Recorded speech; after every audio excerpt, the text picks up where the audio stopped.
Good evening, everyone, and welcome. I will call this Bloomington City Council business meeting to order. Tonight is Monday, April 29th, 2024. Thank you to everyone who is here with us in the chambers and to everyone watching online. We will start our meeting as we always do. If you're able, please stand and join us in the Pledge of Allegiance. I pledge allegiance to the flag of the United States of America and to the republic for which it stands, one nation under God, indivisible, with liberty and justice for all.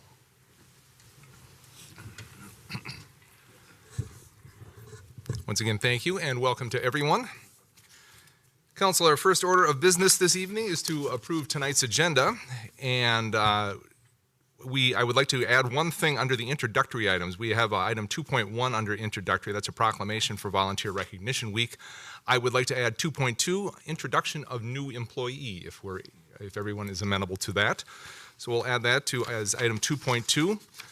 Item 3, our consent business. We've got seven items under the consent business. Councilmember Rivas, you have tonight's consent agenda. We have nothing under item 4, our hearings, resolutions, and ordinances, so no hearings this evening. But under organizational business, we make up for it. We've got 6 items under organizational business. Item 5.1, we'll hear our 2024 assessment report from our city assessor, Mr. Bolger.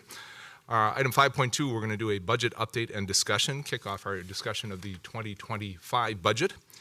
Item 5.3 is our discussion that we talked about earlier a couple weeks back about more information on prevailing wage perspectives in the draft ordinance discussion. We've got a draft ordinance in our agenda packet, but we're not going to be voting on a draft ordinance tonight. This is just a continued discussion on this.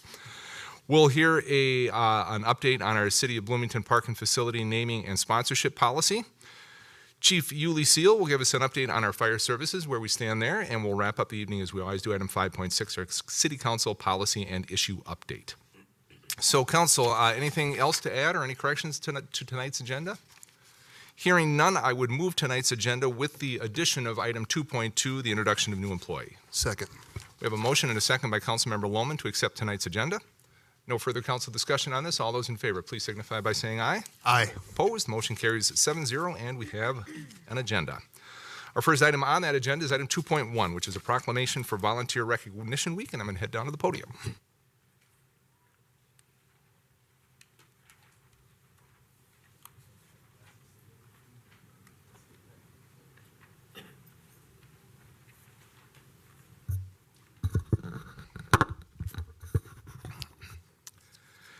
We have one proclamation tonight, and this is for Volunteer Recognition Week, which is April 29th through May 6th this year, 2024. Each year, Bloomington celebrates Volunteer Recognition Week in a variety of different ways. We issue a proclamation. We've got a recognition ceremony later this week, and looking forward to it. It's always a great event.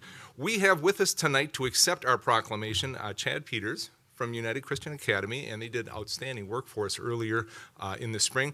Chad, why don't you come on up here with me if you could, and as I read the proclamation, and then I'll turn the microphone over to you if that would be okay.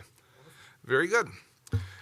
Proclamation for Volunteer Recognition Week, April 29th through May 6, 2024. Whereas civic engagement and volunteerism define our city. Every day across Bloomington, community members are welcoming their neighbors, connecting people to resources, embracing local businesses, and supporting veterans and military families. And whereas throughout this past year, we have seen students clean up parks, professional lawyers provide pro bono work to remove discriminatory covenants from property titles, and police reserve officers donate hundreds of hours of service and assist at every large public event in the city. And whereas the City of Bloomington's volunteers are a robust group, approximately 1,000, and they come from different walks of life with unique talents and skills. And whereas volunteerism is a reinforcing cycle, and as everyone who volunteers can tell you, volunteerism is a mechanism of empowerment through the acquisition of new skills, networking, and providing a sense of purpose.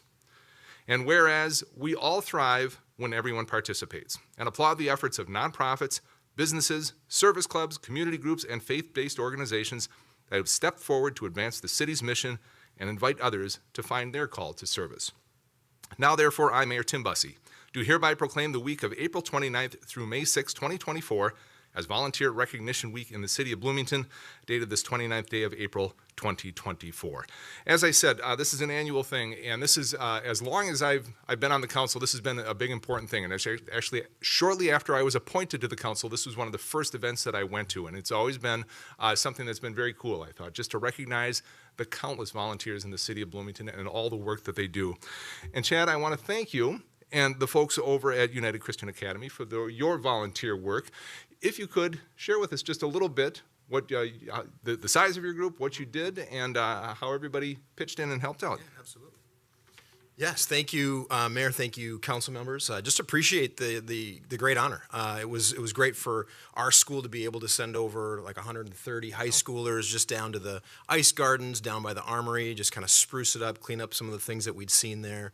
And we're trying to cultivate student leaders at school and just kind of a servant heart. So we just appreciate the opportunity to be able to do that. Appreciate the partnership and the fact that you guys recognize that. Just a great honor for us. Thank you for doing that. And we're looking forward to more. I think next year we'll be over at the east side of Bloomington at the Cedar Valley Church location and looking to explore some ways to serve the community there. Oh, fabulous. Yeah. And if you could, as I hand you the proclamation and extend our thanks to you, please share that with the entire student community that helped out.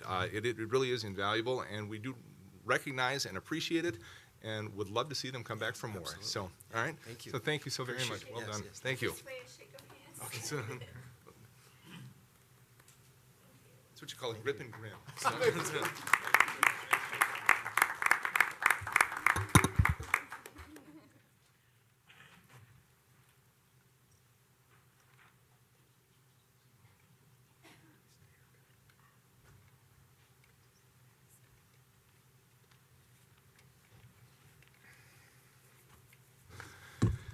Item 2.2 this evening is that walk-on item that I mentioned earlier, introduction of new employee.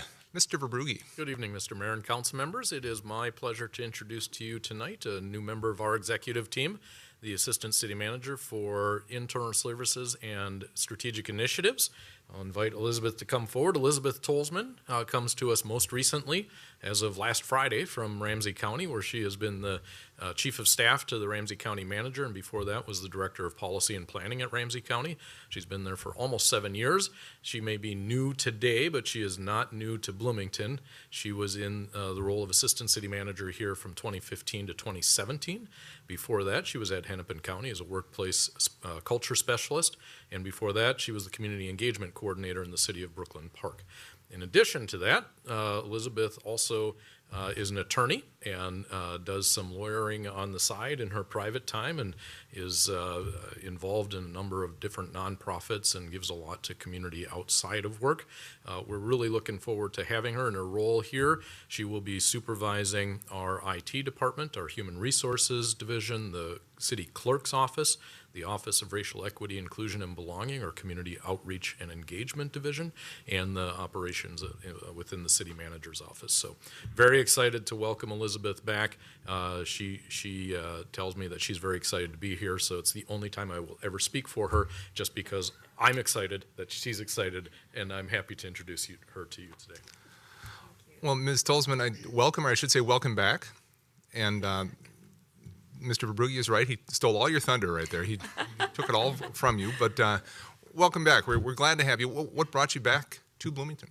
Hi, Mr. Mayor and council members, it's great to be back. The mission, the vision, the great work that you guys are doing, and the opportunity to work under this new structure of internal services and strategic initiatives is really important. Just looking at your mission of Bloomington Together and Tomorrow, that those three words just say it itself: cultivating and enduring a remarkable community where people want to be. And I define people as not only people within the community, but also staff within the organization as well. I'm really excited about the work you're doing around systems transformation. In my role in Ramsey County as a policy and planning director and chief of staff, I did a lot of that work where we deconstruct and reconstruct a policy, a practice, a culture, a procedure in advancing racial and health equity in our community. As a policy director, I oversaw our government relations, our racial and health equity communicators, our planning and policy analysts, as well as our general policy team as well. I'm also excited about connecting and building a team within this new structure as well. And I really believe in strengthening community well-being. Whilst internal services, we also have a public-facing component as well. So performance and accountability is also another component that I'm looking forward to as well, while we embrace diversity and strengthen community well-being. So very excited to be here. Thanks for the warm welcome. I'll just share my first day here. Started bright and early at 8 o'clock, and I would say a third of my email was from staff who have welcomed me back, or so it's very nice to have that welcoming feel. Feels like high school again, right? Where you're just kind of trying to remember where the rooms are and the kind of the locker rooms. But very excited to be here. Just 3 quick fun facts. I have a 10-year-old son that I co-parent with. He goes to school in St. Paul at Horace Mann. I love to travel, but I'm not just any traveler. I'm a frugal and thrifty traveler. So if you ever want tips, hit me up. And then I live in Eagan, and so I'm looking forward to biking to work more frequently once the weather gets warmer. So thanks for allowing me to come back. We're thrilled to have you back and looking forward to work with you. And I hope you've had a chance to say hello. I think at our listening session, you had a chance to say hello to the different council members, or a hello again to some of the council members that you worked with in the past. But very excited to have you on board and looking forward to it. So thanks. It's good to be back. Thanks.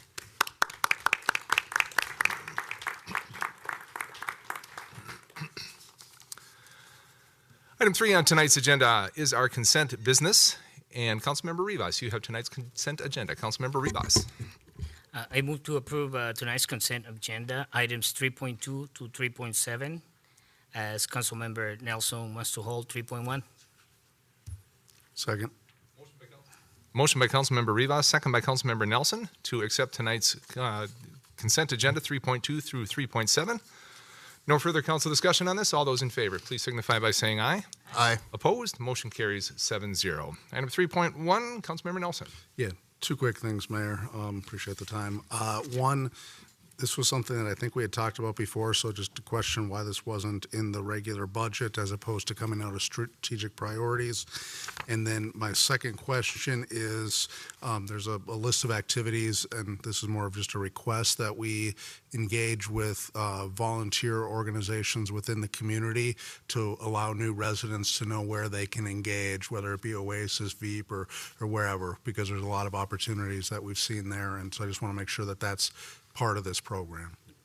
Mr. Brugge. Thank you, Mr. Mayor and council members. Councilmember Nelson, again, regarding how some things get detailed in strategic priorities and how some things are built into our operating budget, especially the one-time projects that are related to BTT are the ones that we are programming within the Strategic Priorities Fund, because it's specifically advancing the strategic plan.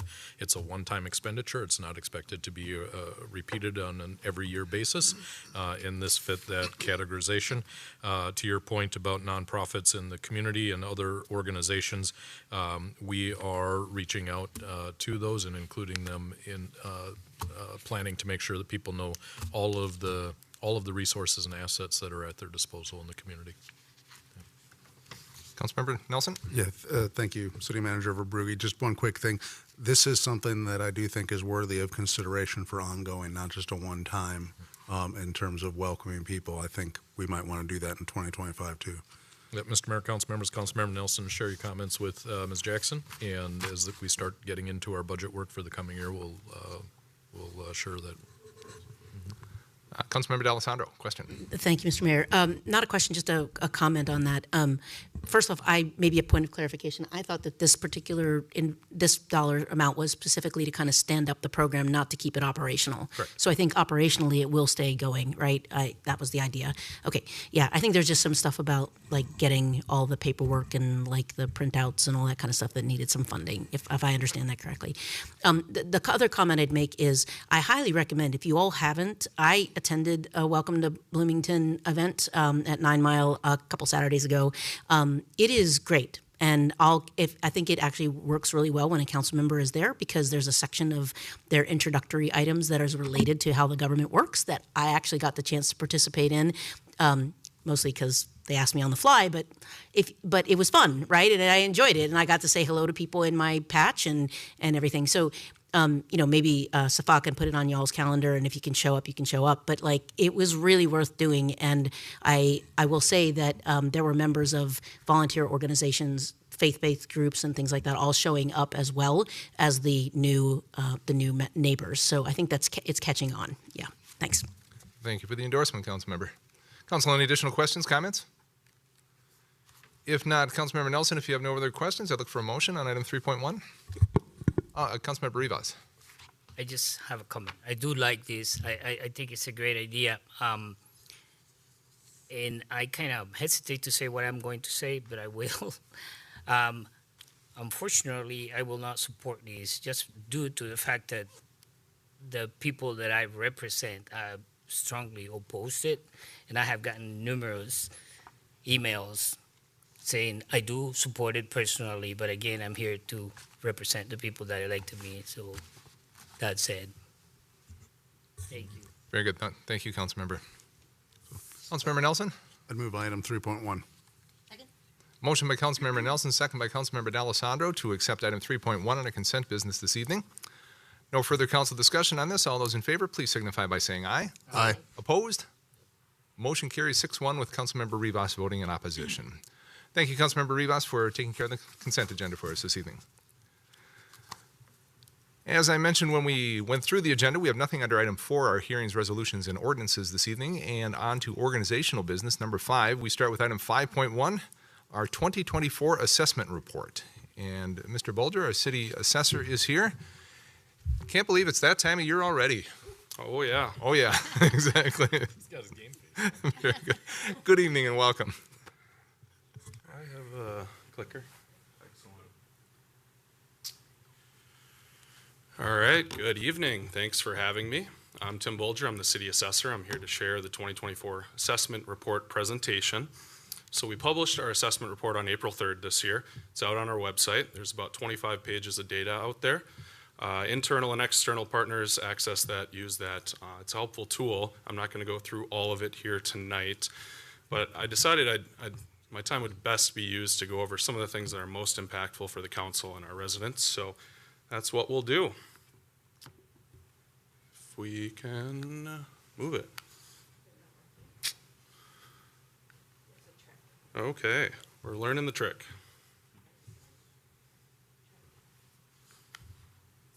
All right, we're up back online. So here's what we're going to talk about tonight. We'll talk about the role of the assessor, the assessment timeline, market updates here in the city of Bloomington, homestead market value exclusion updates from the recent tax bill, and then the property tax refund and other programs. So what does the assessor do? Well, primarily our job is to evaluate and classify property as of January 2nd each year. And so there are a lot of cyclical tasks and statute-driven tasks that go into that, and all of these things lead up to the data that goes into our assessment that's put out January 2nd. So the quintile is our largest of these tasks. That's where we look at 20% of the property in the city each year in detail. We use many different tools, aerial imagery, street-level imagery, permitting, MLS, as well as mailing letters to all 6,200 property owners that we have on our plan for that year. And so we request interior inspections. We're not always granted those inspections, but if someone's unwilling to have us in their home, we ask that they fill out a survey or respond via email or phone so we can talk about the characteristics of their home. After that, we review all the permits that are pulled in the city. There's about 5,000 a year. We look at about 1,800 that potentially add value to property. So if you get a water heater replacement, we're not going to go out and send someone there to look at it. But if you're finishing a basement, adding an addition, we're going to take a look and add the value to the assessment roll. We also look at all the sales that transact in the city throughout the year. Typically, we get about 1,500. The last 2 years have been far less than that. This last year, we saw about 700 qualified sales. And what that means is every sale that transacts, we verify the details of it, determine if it's an arm's length transaction or not, and see if we should be using it for our valuation models. So we had about 750 this year. A typical year sees about 1,250, 1,300. Then we manage appeals at all levels. So if someone informally calls us to appeal their value, we talk through that with them, answer any questions or concerns. We also do all analysis and casework for local and county boards. And then on top of that, we handle about 100 tax court petitions each year. Those are predominantly commercial industrial apartment properties and are typically handled by attorneys representing the property owners. And then finally, we provide data to internal and external partners, like this assessment report here, this presentation. We also present to trade groups. We assist, support, planning, HRA, finance with data requests and analysis as well. So this is the assessment timeline. There's a lot going on. I'm going to switch this slide out next year. But what's important for this group are the 3 orange boxes up there. So that first box is October 1st through September 30th. That's the 12 months of sales we use to impact our 2024 assessed value that was set on January 2nd. That's the middle box. The last box over there is our property tax statement mailing in March of 25. So as you can see, October, sales that are occurring in October of 2022 are impacting the taxes you're paying in October of 2025 when you make that final tax payment. It's a very long cycle. There's very many things that go on in between those 2 dates, but it's important to understand that we don't tend to your assessed value and then you pay taxes on it immediately. There's a delay by a year there. So valuation, I went through this in more detail last year. This year I just want to highlight a few things. So our office spends about 3 months putting the valuation together for the assessment. We review all the sales, permits, quintile, all of these data we take in to spit out that assessment. We then run everything stratified by every which way, as high as property type, and then aggregate by quality, location, age, size, everything you can think of. And then after we set our assessment, we run it through a gamut of internal checks to ensure that it's equitable and it's fair. After that, we submit it to Hennepin County, who does the same thing. They run through all of their checks to ensure we set an equitable assessment. And after that, they make sure it's equitable with the surrounding cities. Then that gets submitted to the Department of Revenue, who also runs checks on the assessment. So I think the point I'm getting at is we have a very reliable, accurate, equitable assessment, and I think it's important to make that clear to everyone, which I'll kind of show on the next slide here as I talk about appeals. So our value notices were mailed on March 8th this year. We held our local board last Wednesday on the 24th. I pushed the board date back 1 week so we'd have more time to speak to residents informally and address their concerns and questions.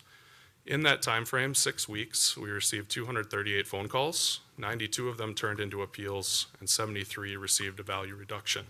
So of the 31,000 value notices we sent, this process resulted in 73 value reductions. So again, just pointing to the reliability of our assessment. If it's not correct, we want to fix it. We give you the opportunity to do so. But in most cases, these properties we haven't inspected internally in years, possibly never. And that's dependent on whether or not the property owner lets us in, and during this process, it's a requirement that we get an inspection. So we handle the local board appeals. We also do the analysis for the county board. The only difference is the county board itself acts on those appeals if it goes all the way to the meeting. That meeting will be June 17th this year. Then on top of that, as I mentioned, we handle Minnesota tax court cases. There's roughly 100 of those we receive in our office each year. It probably takes up about 40% of our commercial team's allocation of time working through these cases. So now let's dive into the actual statistics. On the left, you have your property type group. On the far right, you have new construction. And then right next to that, you have the percent change between 23 and 24, and that's kind of what I want to highlight.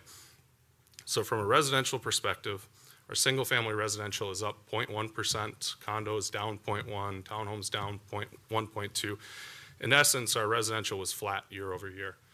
You get down to commercial, we're up 2.2% year over year, and I'll break that out further on a later slide. Industrial's up 7.3, and apartments are up 2.1.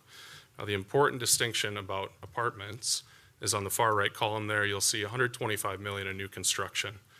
And when you look at the value difference, we went from 2.22 billion to 2.26 billion, so about 46 billion in increase. The market-driven value is actually about a negative 4%, and it's strictly the new construction that has our overall city valuation higher than the prior year. So overall, we gained about a little shy of, or a little over 200 million in total value in the city, with 163 of that contributed to new construction. So pretty flat year overall. I did want to mention quickly that when you calc this all out, the commercial, industrial, and apartments are about 42% of the value in the city. When you look at it from a tax capacity lens, it's about 54% of our actual net tax capacity is related to commercial, industrial, and apartments. So it outweighs our residential for the taxes paid. Historical values by property type. This I'm briefly going to speak on. The blue is residential, orange is commercial industrial, red is apartment. And the one thing I want to mention on this slide is in looking at this 10-year look back, we were just under 12 billion in 2015. Our city is now just a touch under 18 billion. So about a 50% increase in the last 10 years. A lot of new construction, but a lot of market appreciation as well. And we'll dive into residential statistics here. This graphic is our median value single family home. So there's no condos, townhomes in this calculation. It's 361,300 this year. And what's interesting about this is the first time our median has decreased year over year since 2013, albeit it's only $300, but it's just showing the market has flattened out considerably for residential property. And then on the right-hand side, this pie chart demonstrates the actual residential living units by breakout. So 50% of our units are single family, 32.5 are apartments. So about a third of all living units in the city are apartments. And then you've got 9% condo, 5% townhomes. Now, historical interest rates, I shared this last year. Sorry, one second here. Speaking quick, need a little water. So this is a 3-year look back. Freddie Mac puts this out of interest rates. And when we spoke last year, January of 2022, interest rates were right about 3%. And then January of 23 was 6.4%. So for our last year's assessment, rates had doubled in a year, over doubled, and most of that happened in the back half of the year. Now we're at 6.6, so we're only up 20 basis points year over year. So there's some variability of the interest rates over this last year, but it's pretty much flat, and it's kind of impacting the market. People that were waiting for interest rates to change last year aren't as waiting anymore. They're realizing this is the new norm. They're not going to see 3% interest rates anytime soon, if ever. You know, we'd be lucky to get down in the 5s in the next couple of years. The Fed originally earmarked 4 rate cuts for this year, and we'll be lucky to get 1 this year, honestly. So the people that were waiting to sell their home and move up, they've decided, hey, I can sell my home. This is what I'm going to have to pay if I can afford it. And it's interesting because we have what's called the locked-in effect, where 90% of all mortgages in the United States have a 5% or less rate, and about 65% are 4% or less.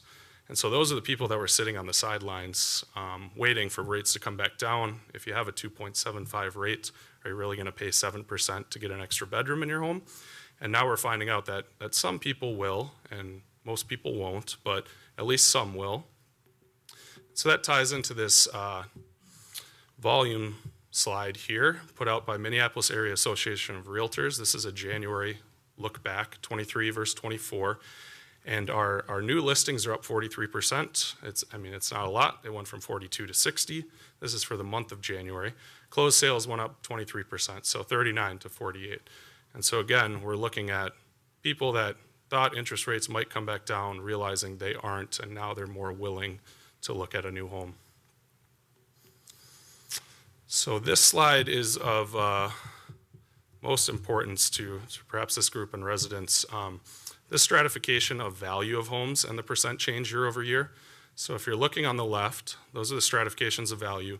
The far right is percent change. And so those are the only 2 columns that are really relevant here. But if you look at 100K to 350K, everything's going up, all of those stratifications. And then from 350 to 800, all of those stratifications are going down.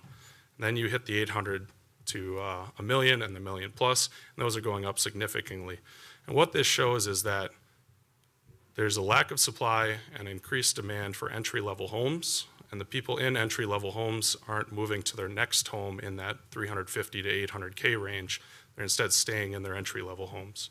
Then you also see 800K plus, these luxury homes. Interest rates don't impact these buyers as much. They're paying all cash, or they're putting more than 20% down, and they really don't care about the payment as much as some of the entry-level buyers. So, you know, seeing those $1 million homes go up 6.8% when residential in general was flat is pretty eye-catching. Now we'll switch into apartments here quick. So there's a 10-year look, and the only thing I want to point out here is 2015 we had $900 million in apartment value in the city. We're up to $2.25 billion. A lot of that is due to new construction. If you switch over to the pie graph on the right, the pink there is 2020 to 2023. So in the last 4 years, 10% of our units in existence were built. And then you look at 2010 to 2019, and that decade, another 20. So 30% of all of our units have been built in the last 14 years. And where the troubling part comes is that 1990 to 1999 and 2000 to 2009, total of 5.7% of our units were built in those 2 decades. So we were severely undersupplied. Now we're catching up. We're building quite a bit. What we're starting to see is all of the affordable units get leased up immediately, and some of these luxury units are having longer absorption time. There's a lot of units that have come online in a very short amount of time. So there's still quite a bit of need for the Class C apartments and low-income apartments in our city. And then switching to commercial industrial, on the left, we've got our property type aggregations. On the far right is net change, and so this differs. This is taking our gross change minus that new construction to show the true market impact of each of these segments.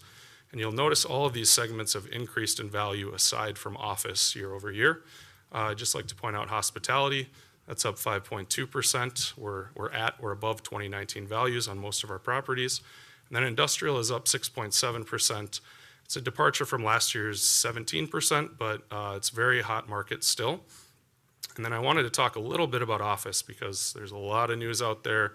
There's foreclosures, there's conversions, there's work from home, and no one's calling anyone back. So I just wanted to kind of point out that we are not the downtown CBD office market. Our values went down 2.1%. Minneapolis, we're shaving off 15, 20% off their office towers. There's a flight to quality. We have a lot of Class A office. We have a lot of employers and employees that would rather work in the suburb with free parking rather than pay for parking and walk through a skyway that isn't fully amenitized with restaurants. So we're not there yet. I don't think we've seen the bottom. What we do have quite a bit of space that's available for sublease, and so that means they're still paying the leases, but the tenant has moved out. And so eventually those will turn into vacancies unless they get filled. We also have quite a few office loans coming to maturity over the next 2 or 3 years. Some banks choose to foreclose, some will extend the loan, some will refinance. So we really need to see how that all shakes out to see what's going to happen with the market. But again, it's my opinion, we haven't seen the bottom of it yet, but could be wrong. Anyway, on the bottom of the slide is just a 10-year commercial industrial market value history. And what I'd like to point out here is just over the past 10 years, we've added about 25% in value to these commercial industrial values. And then briefly to touch on property tax, we already talked about some of these dates, but our assessment date is January 2nd, preliminary levy set in September, truth and taxation meeting November, or I think it's December 2nd this year. But then the final levy is set and certified in December. So the reason I bring these dates up is our assessment is set independent of the levy. Whether we increase or decrease assessed values doesn't determine how much tax the city, school district, watershed, or county collect. So the collection is based on the levy. Our classification and valuation of the property determines how those taxes are allocated, who pays what. So it's a common misconception. There are states that do a mill rate where they collect more tax if they have more value. We do not do that. Those are separate processes. And the homestead exclusion. So in our property tax bill passed last year, they changed the exclusion limit for the first time since I believe it turned to an exclusion. So effective for this assessment paying in 2025, it changed from 413.8 to 517.2. And in our city, we have about 4,500 properties that will now be eligible for homestead exclusion that were not in prior years. And as I mentioned on the valuation slide, that segment of properties, went down, I think, 0.9%. So it's not like we're valuing properties out of that exclusion level. The maximum exclusion amount changed from $30,400 to $38,000 as well. So those that were receiving an exclusion already will receive larger exclusions than they have in the past. We got a lot of questions about this. We've been trying to get notice out to everyone. So it's a big change, and it will impact taxes and primarily benefit kind of those entry-level homes. Then I wanted to end on refunds and programs because I think this is very important.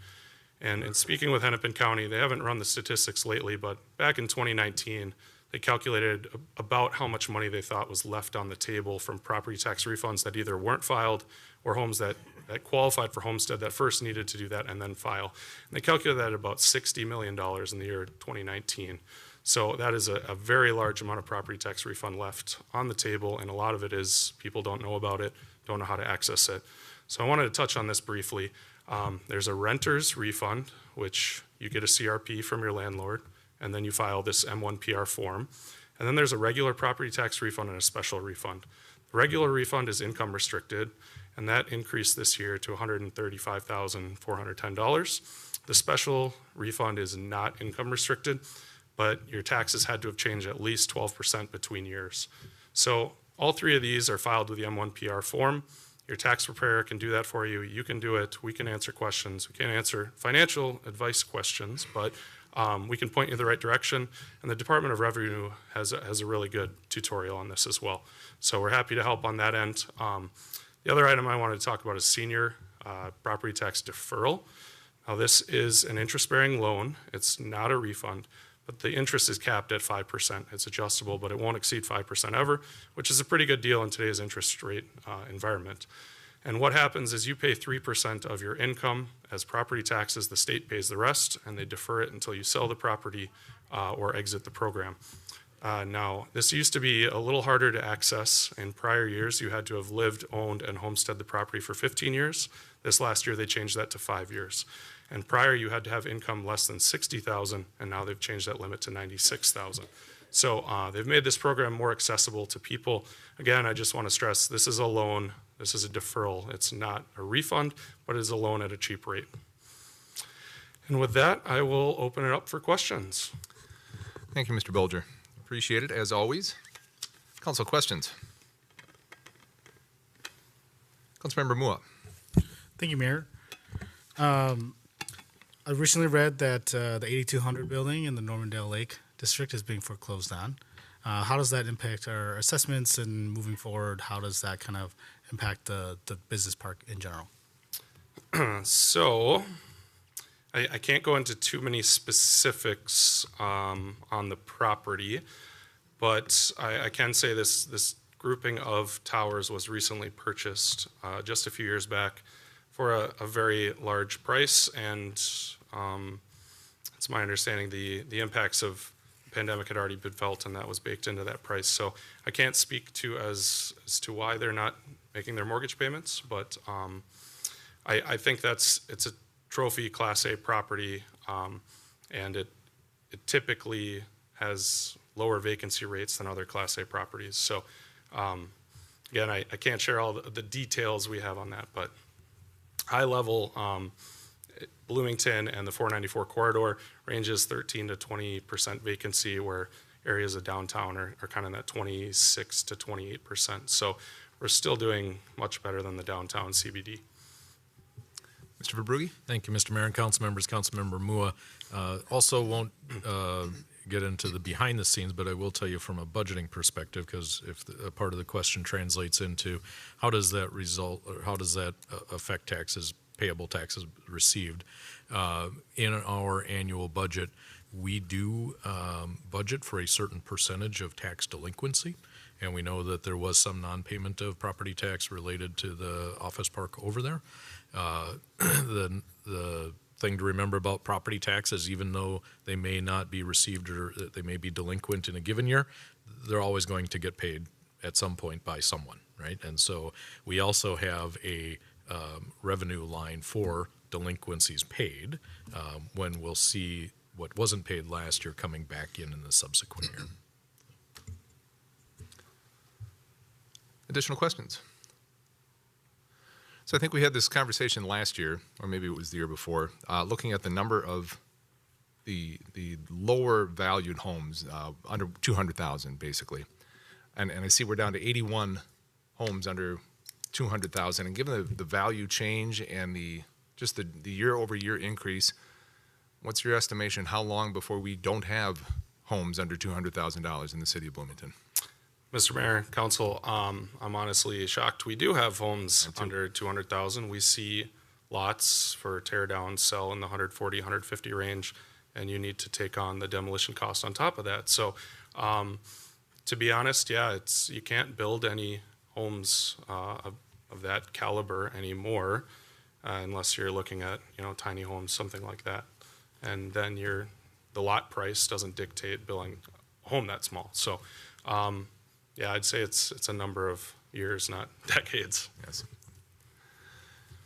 Councilmember Nelson? Thank you, Mayor. Just following up on that, would those primarily be like condos or co-ops and not single-family, or is this just single-family homes? Mr. Mayor, Councilmember Nelson, yeah, these are strictly single-family homes. Most of those would be in disrepair or very small homes. Yeah. Council, anything additional? Well, Mr. Bolger, thanks again, as always, for the information, and thanks for the information on the rebate programs. I think that's, you're right, it's an untapped resource for a lot of folks, and I'm glad we bring it up every year, and I know you get calls on it based on you bringing it up, and appreciate your willingness to sit down with residents and talk them through and help them through, and your willingness to talk residents through their assessment in general and to bring them up to a level of understanding where they feel a little bit better with their assessment and what's happening in terms of what's going on. So appreciate that. Thank you. All right, thanks. Item 5.2 on our agenda is an update and discussion on the budget. Kari Carlson, our Deputy Finance Director, is here. Good evening and welcome. Good evening, Mayor and Council. So, this evening, I will be sharing some preliminary financial information for the end of 2023, highlighting key points from the 2024 budget book, and outlining the planned budget approach for 2025 budget based on Council's guidance from the end of last year. Also discussing this year's plan for public engagement and reviewing key dates in this year's budget calendar.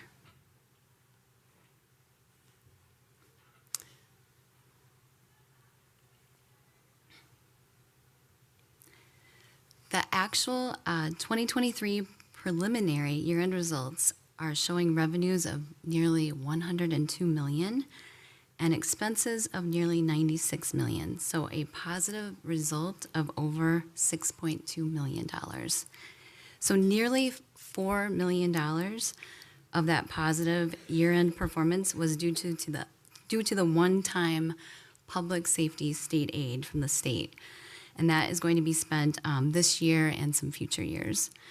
But some other factors that improved our year-end 2023 performance were we had some higher than budgeted lodging and admission tax revenues, as well as some higher than budgeted investment earnings and licensing revenue. And then also our actual year-end expenses were only 98% of budgeted expenses.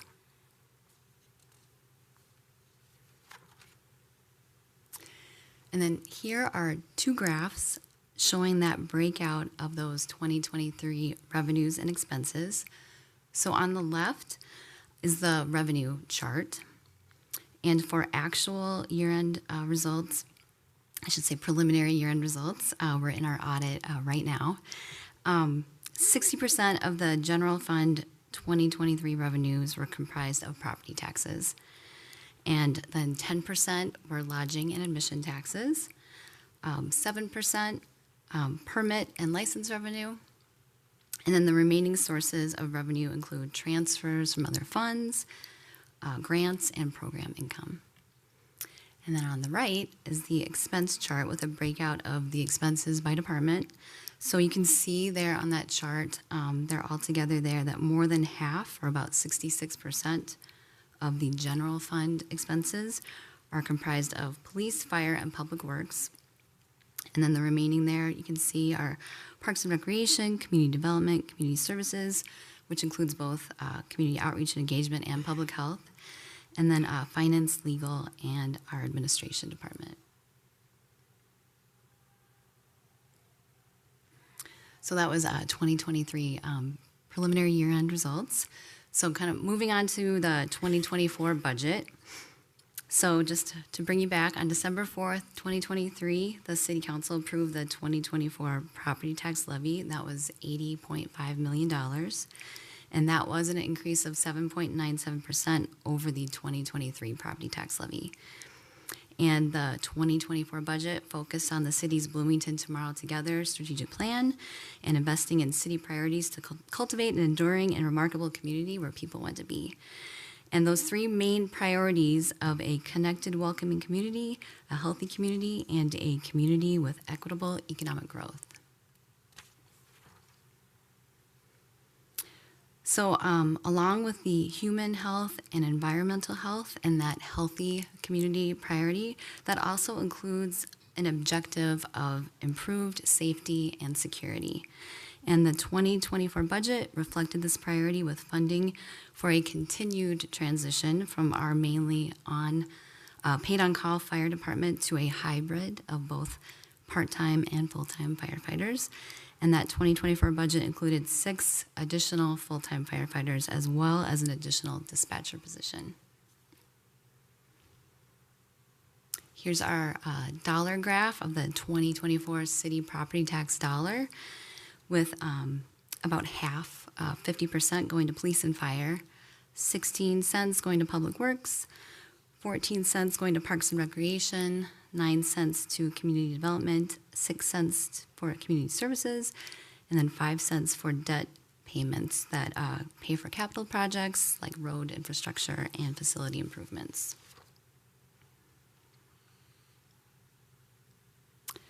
So our annual 2024 budget book was published on the city's website on March 1st, and it was submitted to the Government Finance Officers Association for consideration of their Distinguished Budget Presentation Award that the city has received for the past 28 consecutive years. It's published on the city's website, and it's easy to access by going to the homepage for the city and going to city budget and then scrolling down. Just wanted to point out the budget book contains a city manager's budget message, as well as fund descriptions and the structure of all 30 budgeted funds. It has detailed description just of our budget process through the year, a detailed budget calendar, a full-time staffing position summary schedule, and also prior years to show the comparison.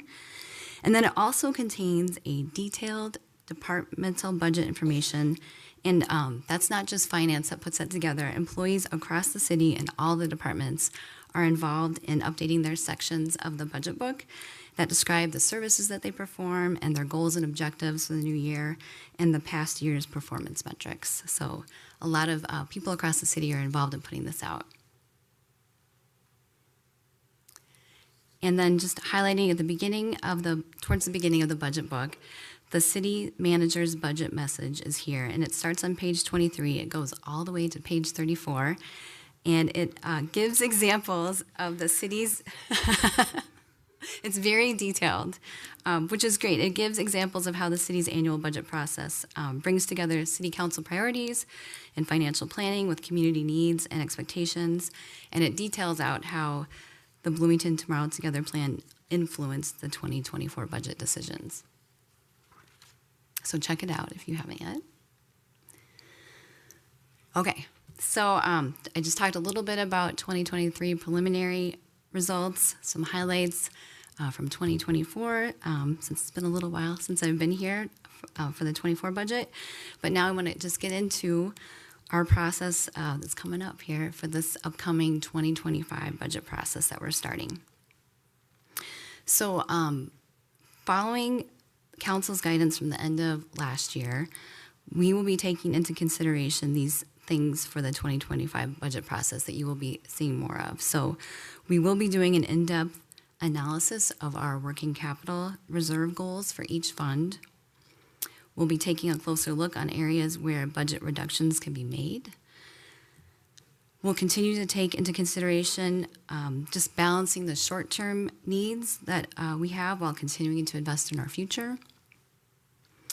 We'll be asking departments to submit a detailed 2026 conceptual budget along with their 2025 budget requests, just to have more accurate forecasting of future impacts. There's a lot of things happening in 26, so the impacts not only on the 26 tax levy but beyond. We are already, but we will continue to be mindful of the burden and stress on residents of increased utility fees and property tax increases. and continue with our approach of going out into the community to obtain feedback about the city budget priorities for services and for spending.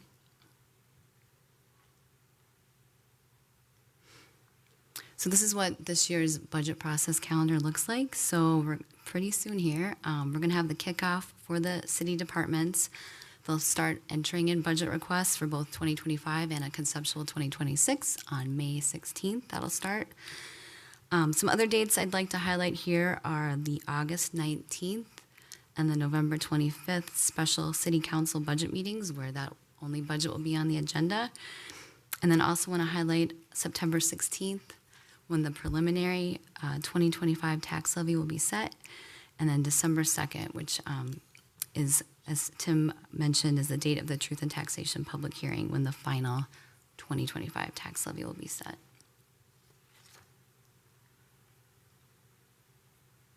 So this is what, we haven't printed this out yet to put it on the budget game for the community engagement tables, but this is our draft of what it looks like right now for this year's budget engagement.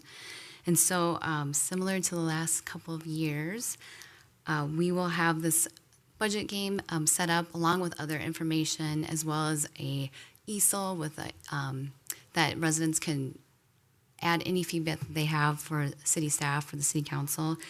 We'll be answering questions about the budget. We have a smaller version of the budget book, which is the budget in brief. It's a lot smaller. We also have that available as well. But for this budget game, we have these 6 categories, and we have containers under each one, and we let residents have 10 tokens that represent property taxes, and they are able to either put them all in one of these categories or spread them out evenly and then decide where the last 4 go. So they can put them all in one. But we will be having that available as well too, to get that input. So you can take a look at that. And then this marks our 3rd year of going out into the community to meet people where they are at, to actively engage with community members to discuss budget and city spending matters. So this year we are concentrating on events where we can have a longer presence there, typically those that draw a larger attendance. And then similar to last year, I will be working with Safa to have a sign-up schedule if any of the council members would like to join me again. That was really helpful last year.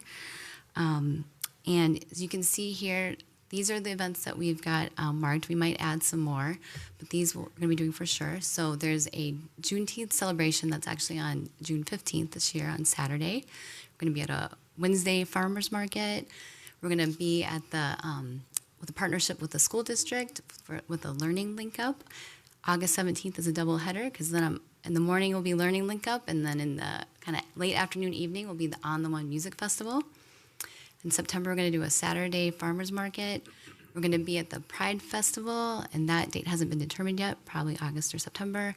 And then we will be doing the fire department open house again. So we've learned a lot the last couple of years of events where we get a lot of people coming. Some of them we tried out, and not that many people came and talked to us, but events such as this, where there's usually a lot of tables and things going on, we usually get a lot of interaction and good feedback. So that's our plan for this year. And then I'll just have another plug for the website. Just a reminder, we have a robust website, and we post the budget presentations, and we also queue up the videos that were recorded from council meetings when the budget's discussed. So it's very easy to access it if anyone wants to follow along. And then I'll just also highlight that there is a recent video that the city assessor, Tim Bulger, and I did, just giving information on property tax statements and home valuation statements that come out in March. So we kind of refresh that, and that's at the top of that page. So that is the end of my presentation. So of the 23 preliminary financials, 24 budget, kind of recap and highlight of the budget book, and then our approach for the upcoming 25 budget process. Does the council have any questions or input as we embark on the 2025 budget process? Well, thank you. I'd like to kick off just by saying thank you for the slide about the guidance from the council for this year's budget process, reflecting our conversations from last year. I really do think that's important. I think the working capital reserves, the budget reduction possibilities, the forecasting for the future, that's all important stuff that we talked about at length last year. And so I'm glad we're going to be working that into the whole process this year and making sure that it's part of the discussion. So thank you for that. Thank you. Councilmember D'Alessandro? Thank you, Mr. Mayor. Thank you, Ms. Carlson. I noticed, this is just a nit probably, but I noticed that the Public Works and Police open houses weren't on your list of events.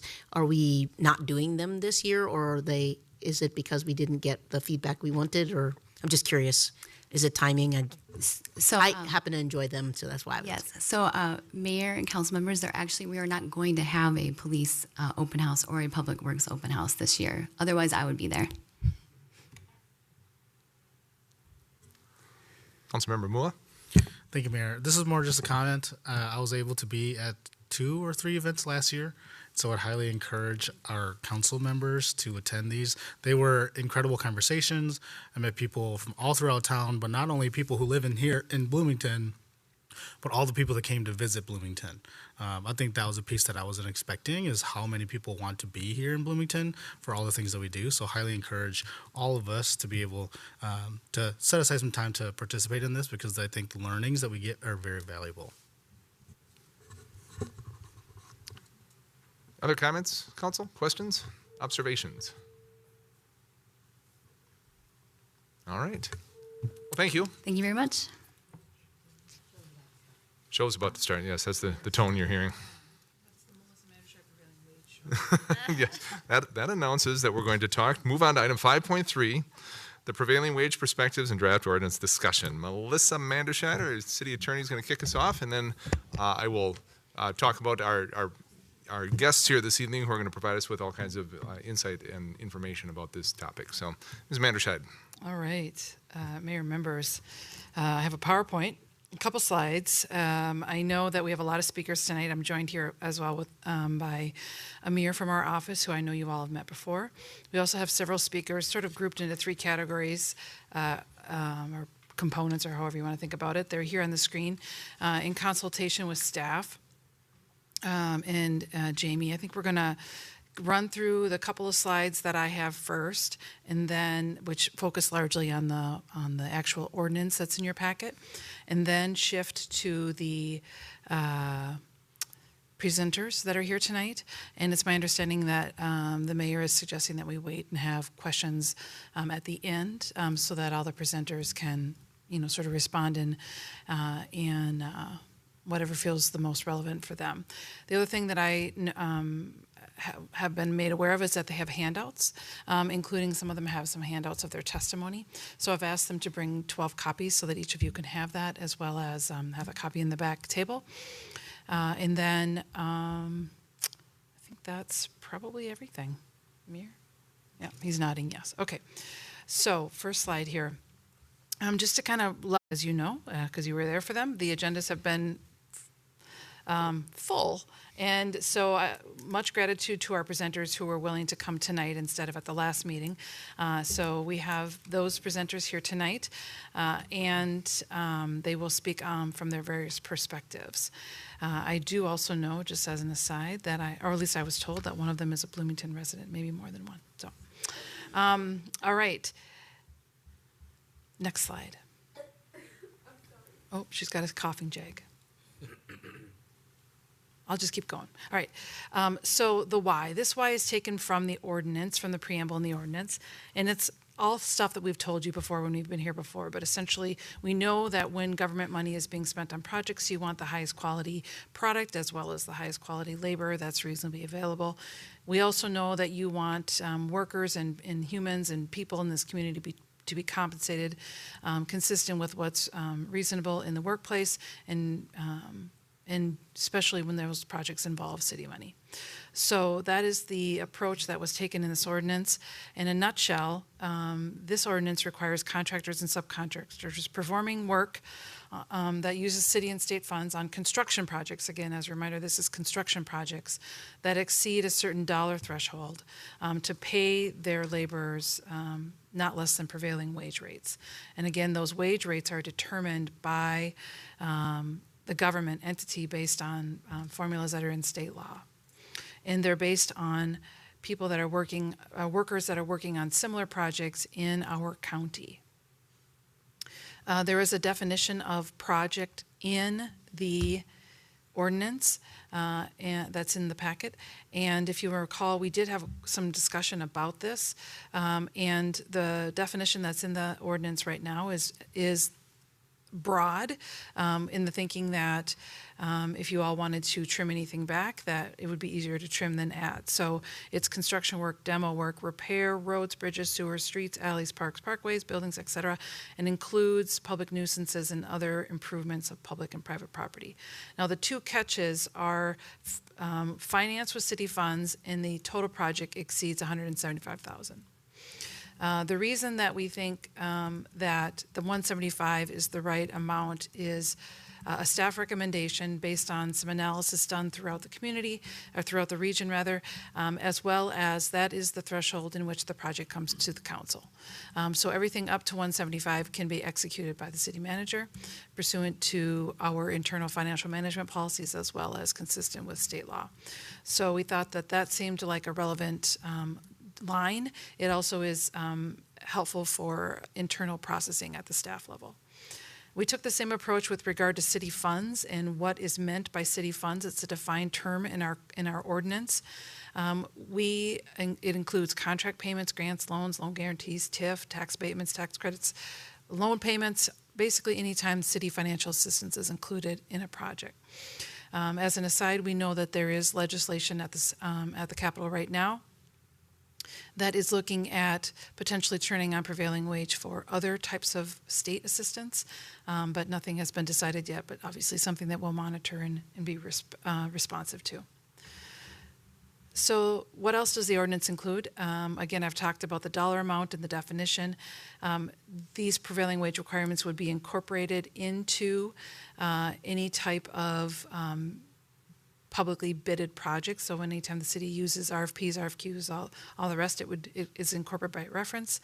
And then with regard to compliance, it's required by the contractor, and I know that they'll be talking about that tonight in more detail. Essentially entering payroll records, and then the city attorney's office will be enforcing based on complaints received, is how the ordinance is drafted right now. Their ordinance includes all of the sort of array of enforcement options, criminal, civil, and administrative, for your consideration as options. In the past, the council has opted to take a variety of different approaches, so I wanted to include all of them for your reference. And then the other thing that came up at previous discussions, and that is in the ordinance, is an exemption from the prevailing wage requirements for apprenticeship programs. Next slide. So real briefly, and I've alluded to this, how does prevailing wage get calculated?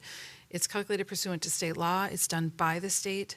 It's related to the where as well as the who that's working. And then there are state rules that are promulgated to carry out the state law, the state statutes.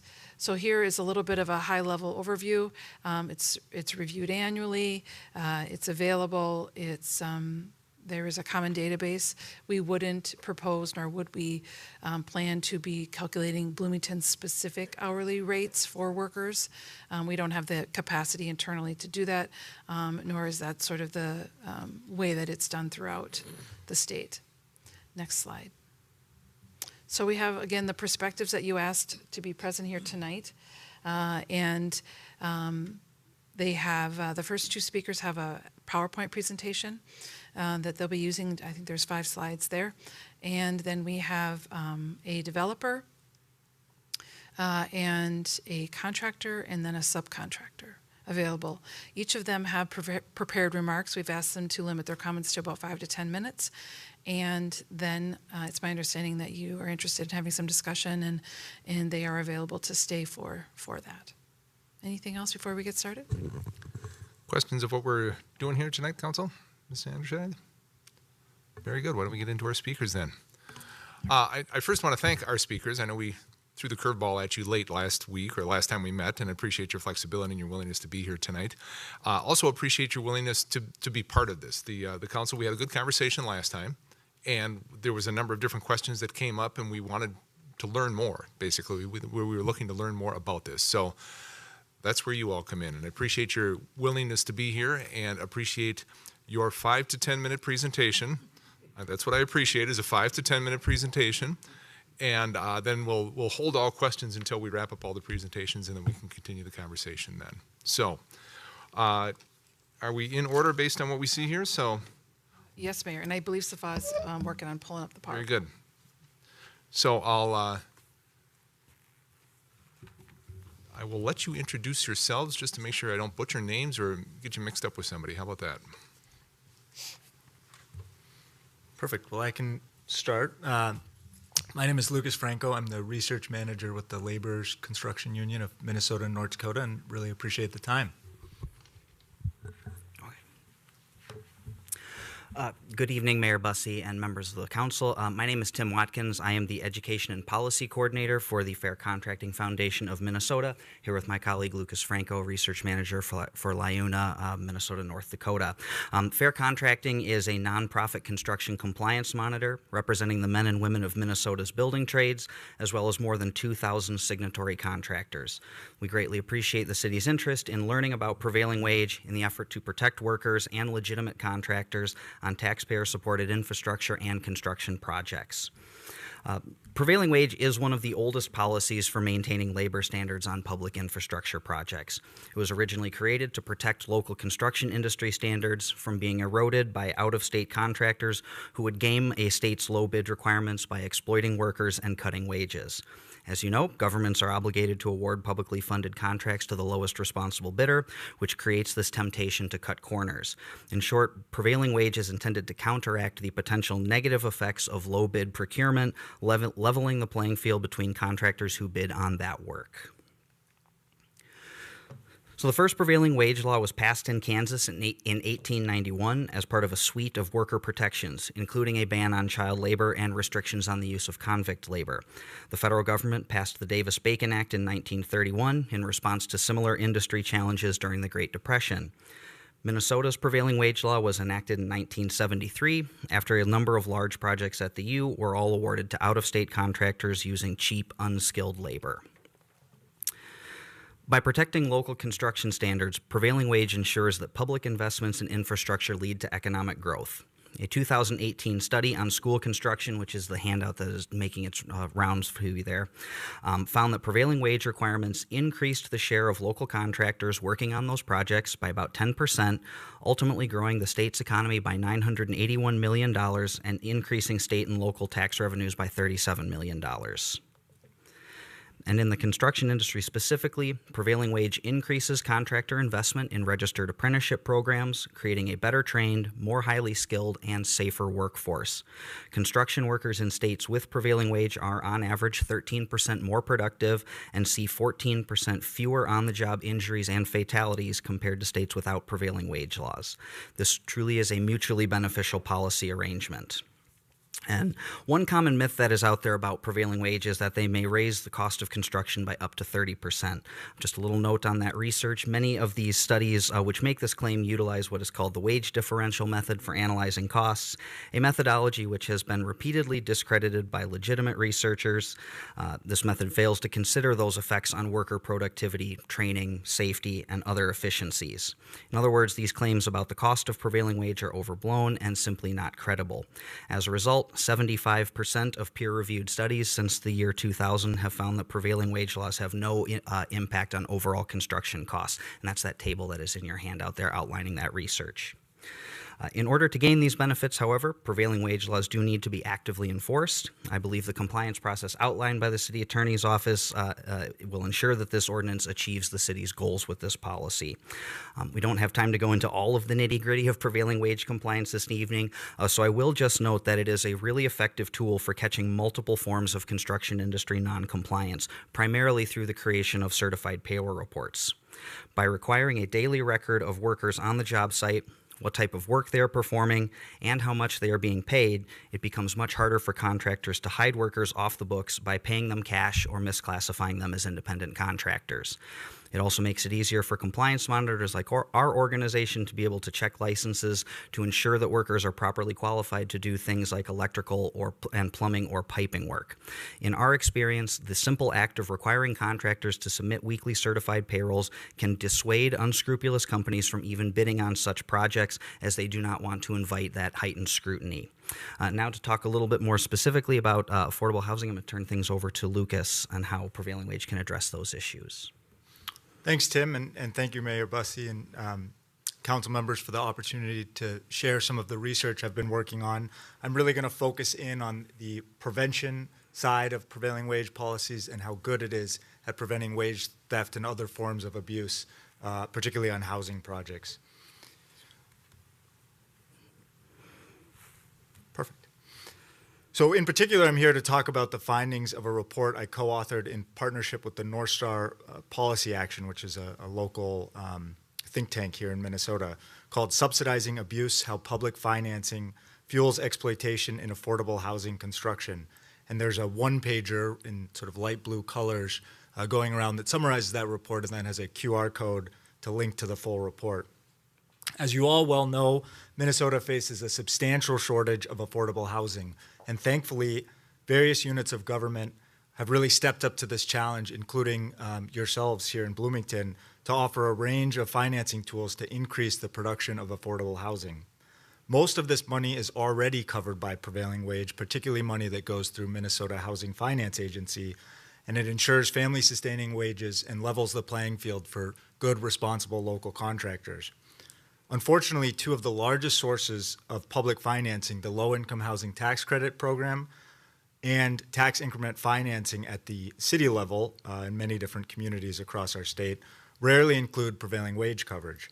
As a result, much of this public money is channeled to unscrupulous contractors that are building new housing projects on the backs of vulnerable workers.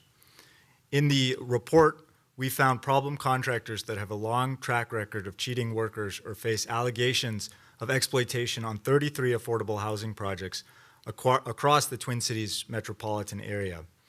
And organization we work with, the Carpenters Union, has additional evidence of some of the same problem contractors that we name in the report, having worked on 2 affordable housing projects here in Bloomington, and they'd be happy to share that information if you all find it helpful in the future, not at this particular meeting. These problem contractors include companies like Absolute Drywall, a company that was found to have deprived workers of more than $126,000 in wages, violated child labor laws, misclassified workers, and submitted false and misleading information during the course of an investigation. Public subsidies are fueling companies like this. When they get caught, they often pay fines and they go right back to working on publicly subsidized projects. We didn't just document low-road contractors working on publicly subsidized projects, but we also detailed specific cases of worker exploitation. For example, in the report, we share a story from a worker, Arturo, who alleged that he was offered to be paid in drugs by an employer on a project that was subsidized with $1 million in low-income housing tax credits. And there are multiple stories very similar to that that we find frequently. In total, we document problem contractors on projects with taxpayer-funded subsidies in excess of $84 million. We only documented these issues on projects not covered by prevailing wage. As Tim mentioned, because prevailing wage really does act as such an effective deterrence mechanism. Prevailing wage policies not only ensure a level playing field for local contractors, but they increase payroll transparency, making it really hard for contractors that are trying to pay workers off the books, like Arturo, or misclassify workers to get away with it. And it really is, sunshine can be the best disinfectant. Expanding prevailing wage coverage generally, and especially to tax increment financing here in Bloomington, will ensure that taxpayer money isn't fueling low-road contracting practices and exploitative practices that we documented in the Subsidizing Abuse report. And with that, I'll pass it back to Tim. Cool. Thanks, Lucas. So In summary, if the city chooses to implement prevailing wage, Fair Contracting Foundation and its partners stand ready and willing to assist in monitoring projects and reviewing certified payroll reports for potential red flags, which we would then identify to the city council or the city attorney's office. We would also be more than happy to conduct any training sessions for city staff to educate them on the types of violations that can appear on construction sites and how to effectively monitor for such violations. And we recognize that no policy is 100% perfect. There is no magic silver bullet out there, as a result, we have worked in limited circumstances to make minor adjustments or kind of tailor make these sorts of policies to address local conditions. For example, during the 2023 legislative session, we worked with a group of small single-family affordable housing developers in the Twin Cities Metro to right-size the application of prevailing wage standards on certain programs that were overseen by the Minnesota Housing Finance Agency, a change that went through last year. And while we believe the ordinance under consideration is a very well-designed local policy, we are happy to engage in any substantive discussions if the city has additional questions or concerns, and we look forward to supporting its eventual implementation. So thank you all again for your willingness to consider enhancing the city's labor standards, put an end to wage theft, and make Bloomington a place where working people and their families can have a fair shake at building healthy, sustainable, and economically secure lives. Thank you very much. Thank you. Mr. Franklin, Mr. Watkins, thanks much. Next up, Mr. Min.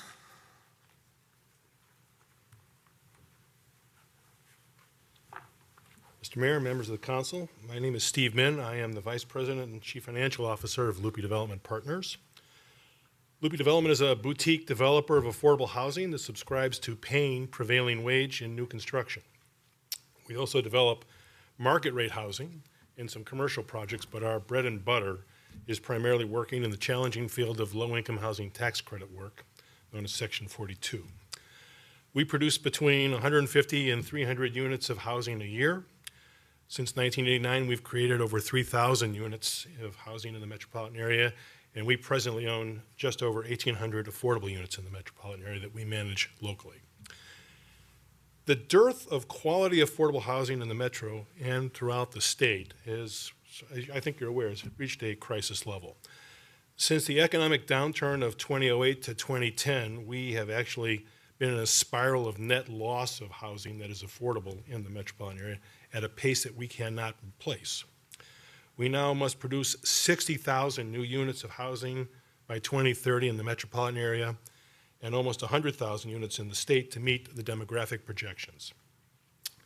This is construction demand that will be challenging in a market where the bench of construction trades are retiring at a growing and alarming rate, and the pace of recruitment for new skilled labor to the trades is not keeping pace. We have a growing labor shortage in the trades that is also a crisis. Because only 45 or 50% of a project's cost can be supported by the rental revenue of an affordable project, affordable housing production requires state, regional, and local resources to be produced, and these resources are very scarce. Further, these resources are allocated with a compelling government interest that demands government action, which is why most affordable housing is done with government partnership. We at Loopy Development compete for these limited resources, and we frequently find ourselves at a disadvantage to competitors who do not pay prevailing wage. Yet they secure the same state, regional, and local resources that we compete for. Now, I could not fault my competitors for striving to lower costs if their motives were pure. And I frankly can't ignore the fact that there's practical logic to producing more units by stretching public resources at a lower cost to increase production.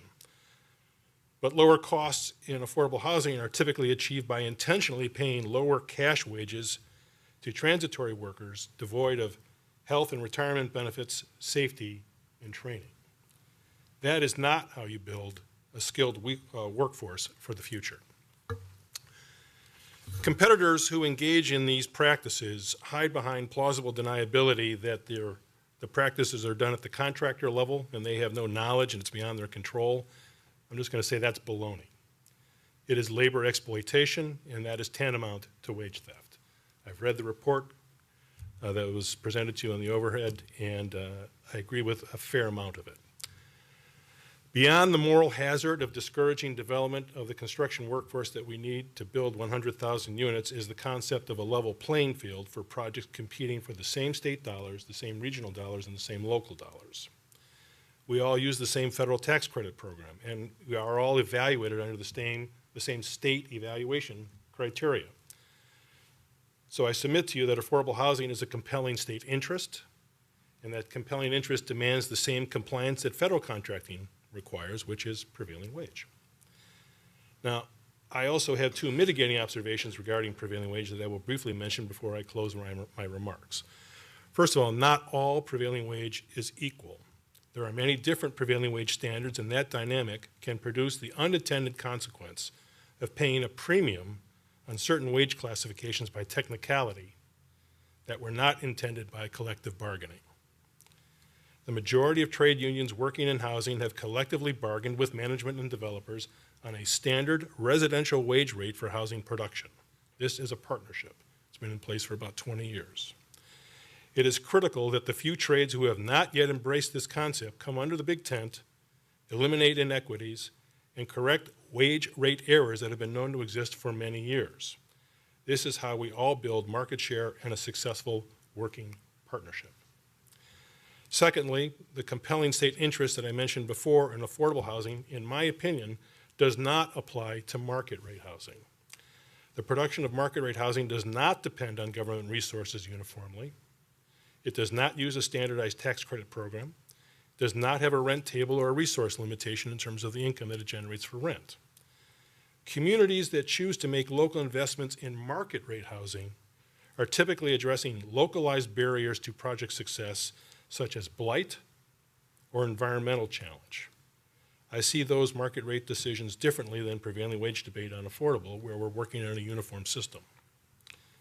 It is a local decision with unique factors that, but for TIF or a local grant, might not satisfy a specific site challenge in your community. So I encourage you to consider affordability as a factor for your prevailing wage standard, but not necessarily encompass all housing in that standard. I want to thank you for engaging in this discussion, and I'm happy to take any of your questions at the end of the presentations today. Thank you, Mr. Min. Mr. Mariotti and Ms. Arceel, did I get that right?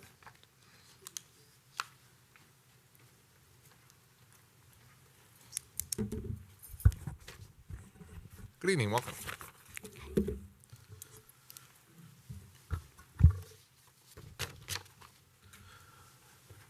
Good evening, Mayor, Council members. My name is BJ Mariotti. I am the Executive Vice President of Frana Companies. Frana Companies is one of Minnesota's largest builders of privately financed and government-funded multifamily housing projects.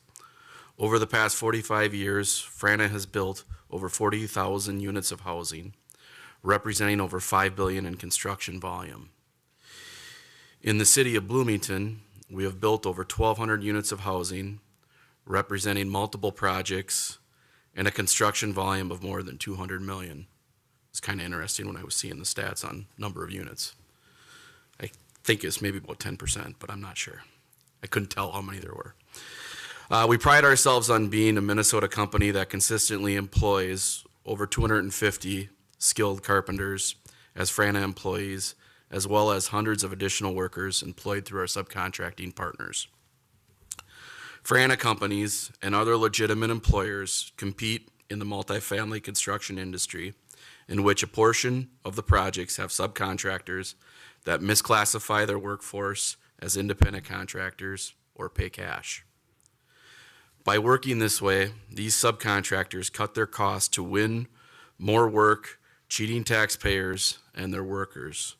Legitimate employers who want to invest in Minnesota cities and workers are unable to compete where a portion of the industry is utilizing the exploitation of workers, or quite simply put, operating in wage theft. I can conservatively say most multifamily projects require some form of public subsidy. Low-income housing tax credits, historic credits, tax increment financing, other grants, and loans. Without solid wage oversight, many of these tax dollars used to subsidize these projects are going to those who cheat the system. The circumvention of payroll taxes, workers' comp insurance, premiums, federal and state income taxes are examples of how legitimate employers are undercut and our tax dollars are used to subsidize wage theft and misclassification activities. Many contractors who practice wage theft, misclassification will not bid on prevailing wage projects as they no longer have a competitive edge with their illegal activities, nor do they want the requirement of wage reporting uncovering what they are doing. Requiring prevailing wage with wage oversight would level the business playing field. From what I've experienced, prevailing wage oversight should contain 3 key checks and balances, which will deter contractors who utilize labor brokers and participate in wage theft and misclassification models. First, all wages are required to be posted at the job site for a specific trade. This keeps the employers accountable as their workers see what they are supposed to be paid. This does work. I've seen it work multiple times on clerical errors, for example. Just leave wage theft out of it. Second, employers certify they are paying their employees the specified wage with the requirement of certified payroll. If an employer chooses to misrepresent the wages being paid, they are committing multiple acts of perjury, which can easily be enforced with criminal penalties against them. Third, with the use of LCP Tracker, the authority supervising LCP Tracker can easily uncover and discover noncompliance and simply clerical errors. That's how you see it all the time, just simple clerical errors. I have heard concerns over the cost of prevailing wage. However, this is minimal when comparing legitimate employers to legitimate employers.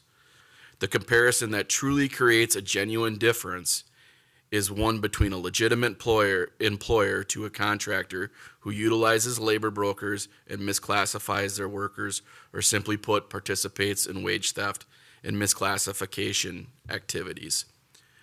There is not one legitimate employer who employs hourly employees, paying workers' comp, payroll taxes, as well as providing simple employee benefits that can compete against an illegitimate contractor who pays cash and subverts the insurance and taxes required by law. Legitimate employers are unable to compete in most states across the United States, where wage exploitation is more common. Fortunately, legitimate employers can compete in Minnesota, where only a portion of the industry is utilizing the exploitation of undocumented workers and paying cash. This is because we have various levels of state government and industry partners working hard to help deter this practice. I want to thank the City of Bloomington for discussing and addressing this pervasive problem in the construction industry. I urge you to support a prevailing wage ordinance, enabling another layer of accountability for the bad players in our industry. At the end, I'll be happy to answer any questions, and thank you. Thank you. Hi, my name is Carla Arceo. I'm the CEO of Frida Tribal, located here in Bloomington. And I'm here to represent all the subcontractors that day by day we are working so hard to keep our companies alive because all these practices that we are hearing. Frida Tribal was established in 2015 with 4 employees. My husband and I were 2 of them. Last year, we offered work to over 100 employees, and to be here is where we are is not easy. I'm going to share a story with you guys, and that's very real, and that's what I bring this. This is the screw gun. So I was, a couple weeks ago, this is very recently, we going to Mass with my family in Minneapolis, Basilica of Mary, and we are driving back home. And we stop in Lake Street in Nicollet to get ice cream. That's a Mexican store there. So, and that was very surprising to see 20 or 30 guys in Lake Street and Nicollet with this over the street, running in a pickup truck, jumping in a pickup truck, because he was offering work to them. I never saw that before. That was my first time I saw this and that was a Sunday, like 1, 2 p.m. in the afternoon. And that's, that is what happened in the cities. That is, because we don't have a system that we are following about wage. So I'm here representing the workforce, representing the subcontractors, but more the workforce. We are hearing about how the prices here in Bloomington, they are getting, increasing. If we are not bringing any program to City of Minneapolis, City of Bloomington about verifying wages, how we are going to help our community, our residents. That's why I'm here. LCP Tracker, we have been working 9 years with LCP Tracker. We do a lot of prevailing wage projects, and it's pretty easy. It's very straightforward if you are paying correctly to your employees. It's nothing to you be worried about LCP Tracker. If you are paying correctly to them, easy, nothing to be worried. So you have the opportunity today, or tonight, about voting about LCP Tracker. Please, I invite you to visit or to walk in Lake Street and Nicollet to see the workforce, what is happening, because we have subcontractors, general companies, they are paying in cash. That was Sunday afternoon. They can complete the work, getting paid in cash, and the next Monday, everything is done. So thank you very much for giving me the opportunity to speak. Thank you. I thought the screw gun was a door prize. I wasn't sure. So thank you to our speakers. Good perspectives. I appreciate that. Council, I saw everyone writing furiously during the presentations, and why don't we get into the questions here and the conversation? Councilmember Carter, you want to kick us off? Sure. I guess I have a general question.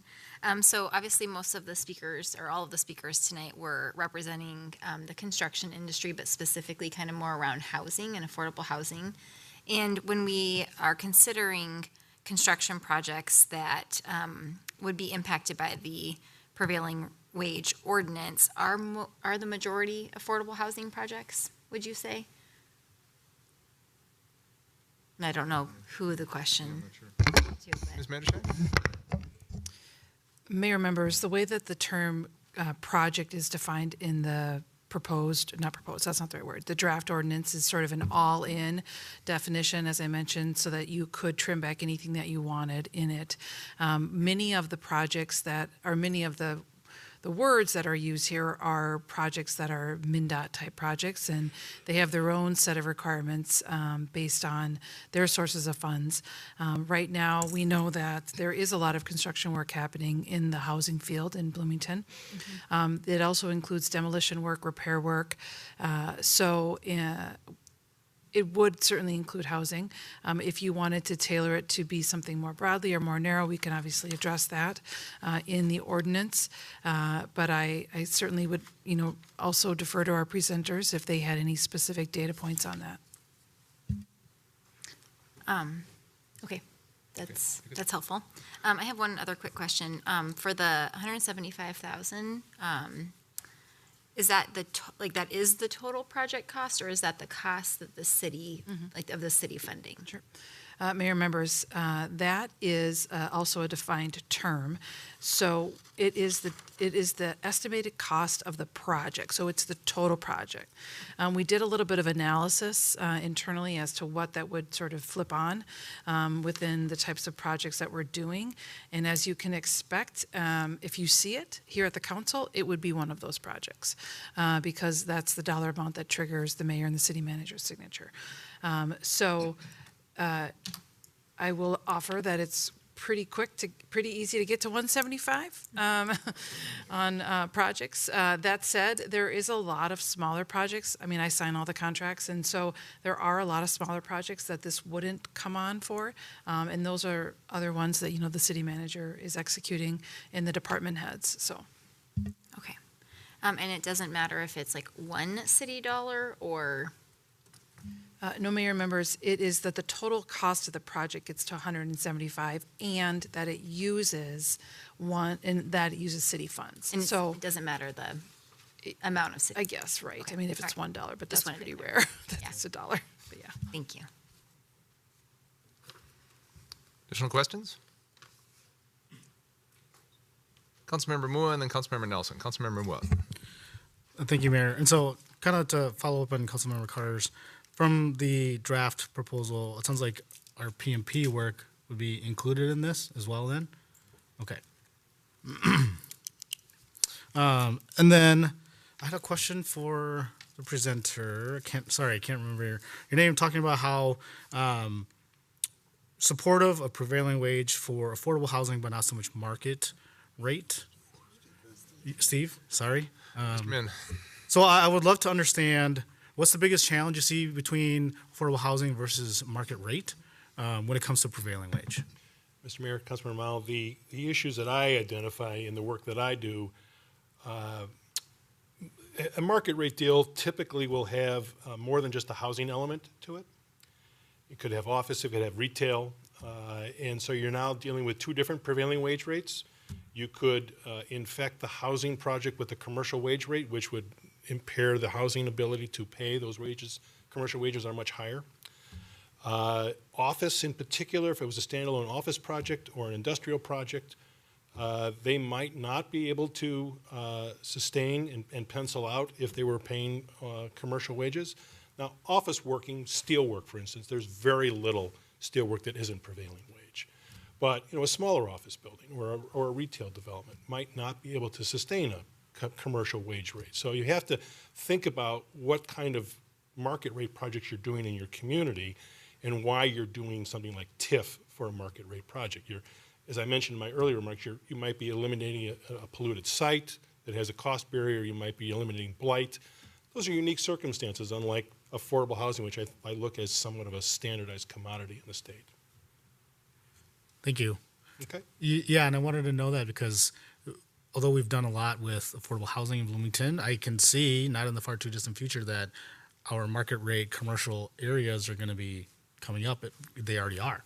And so the impact that has on our market rate commercial industrial areas, not just affordable housing, has that trickle effect that we don't want to dissuade, but also want to continue to support and make sure that whoever works in Bloomington for whatever project can live off the wage that they have. So, Mr. Mayor, if I may, Councilmember Mao, there's one other item I will put into the record for you.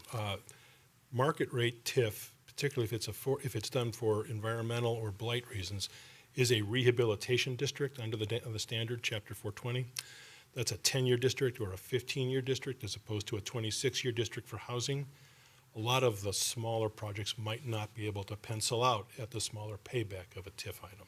So you need to think about that too. Thank you. Councilmember Nelson. Yeah, thank you, Mayor. Just my first part is just about more data with regards to Bloomington. How many projects would this have applied to last year? How many of those would have already required prevailing wage because they were receiving state or federal money? So how many of these would be newly? And I don't frankly expect you to know that off the top of your head. That's just information I'm going to. Thank you, Councilmember. Appreciate that. Just information I'll need to know as we go forward. I did hear, and I appreciate the information on some stories in Bloomington. If we had more data on the problem within Bloomington specifically, that would be helpful for me. To follow up on the TIF question, does it apply to an entire project? So housing TIF, generally we're providing it to get those affordable units. That's what we've done in the past, but we've also used TIF on commercial projects, as Speaker was just talking to build a parking ramp, a public infrastructure, or to do pipes and roads and things like that. And the TIF money is not going into the commercial side of the project. So if we put any TIF money into it to do infrastructure, does this kick in as it's written now? Mr. Verbrugge? Mr. Mayor and council members, yes, it's if we're using TIF, then that's going to trigger it. I would also remind you that we're starting to look at how we can help small business develop too, and so I just drove past a certain business on 90th and Penn that we have a TIF agreement with for expansion, and they've got their contractors out there rolling today, so that's good news. But we're doing, for small business, it's not all affordable housing, it's not all city projects. Mm-hmm. So, but it would apply beyond the improvements that the TIF is funding to the rest of the project as well. Okay, thank you. And if I could, Councilmember, I also want to add, I mean, we keep talking about TIF, but we have examples, we have plenty of examples through our Affordable Housing Trust Fund. I mean, not TIF. We have, for example, the land deal we cut with SIC is not necessarily a TIF, it's just a buy down of the land deal. It's there are a variety of different ways that the public money or the public investment could be recorded in this, not just TIF. Yeah, agreed. The reason I brought up TIF is because outside of some of the things, it goes specifically to public infrastructure and not to the project. Mr. Mayor, Councilmember Nelson, if I can interrupt, in the definitions, page 53, city funds, that details everything. I think you're probably asking so you can get it on the record, Councilmember Nelson, but just want to direct council attention. So that's a full accounting of what is considered to be city funds. So. And so likewise, this would cover any project the city just does itself, right? So that building in Bryant Park would have to comply with this, okay.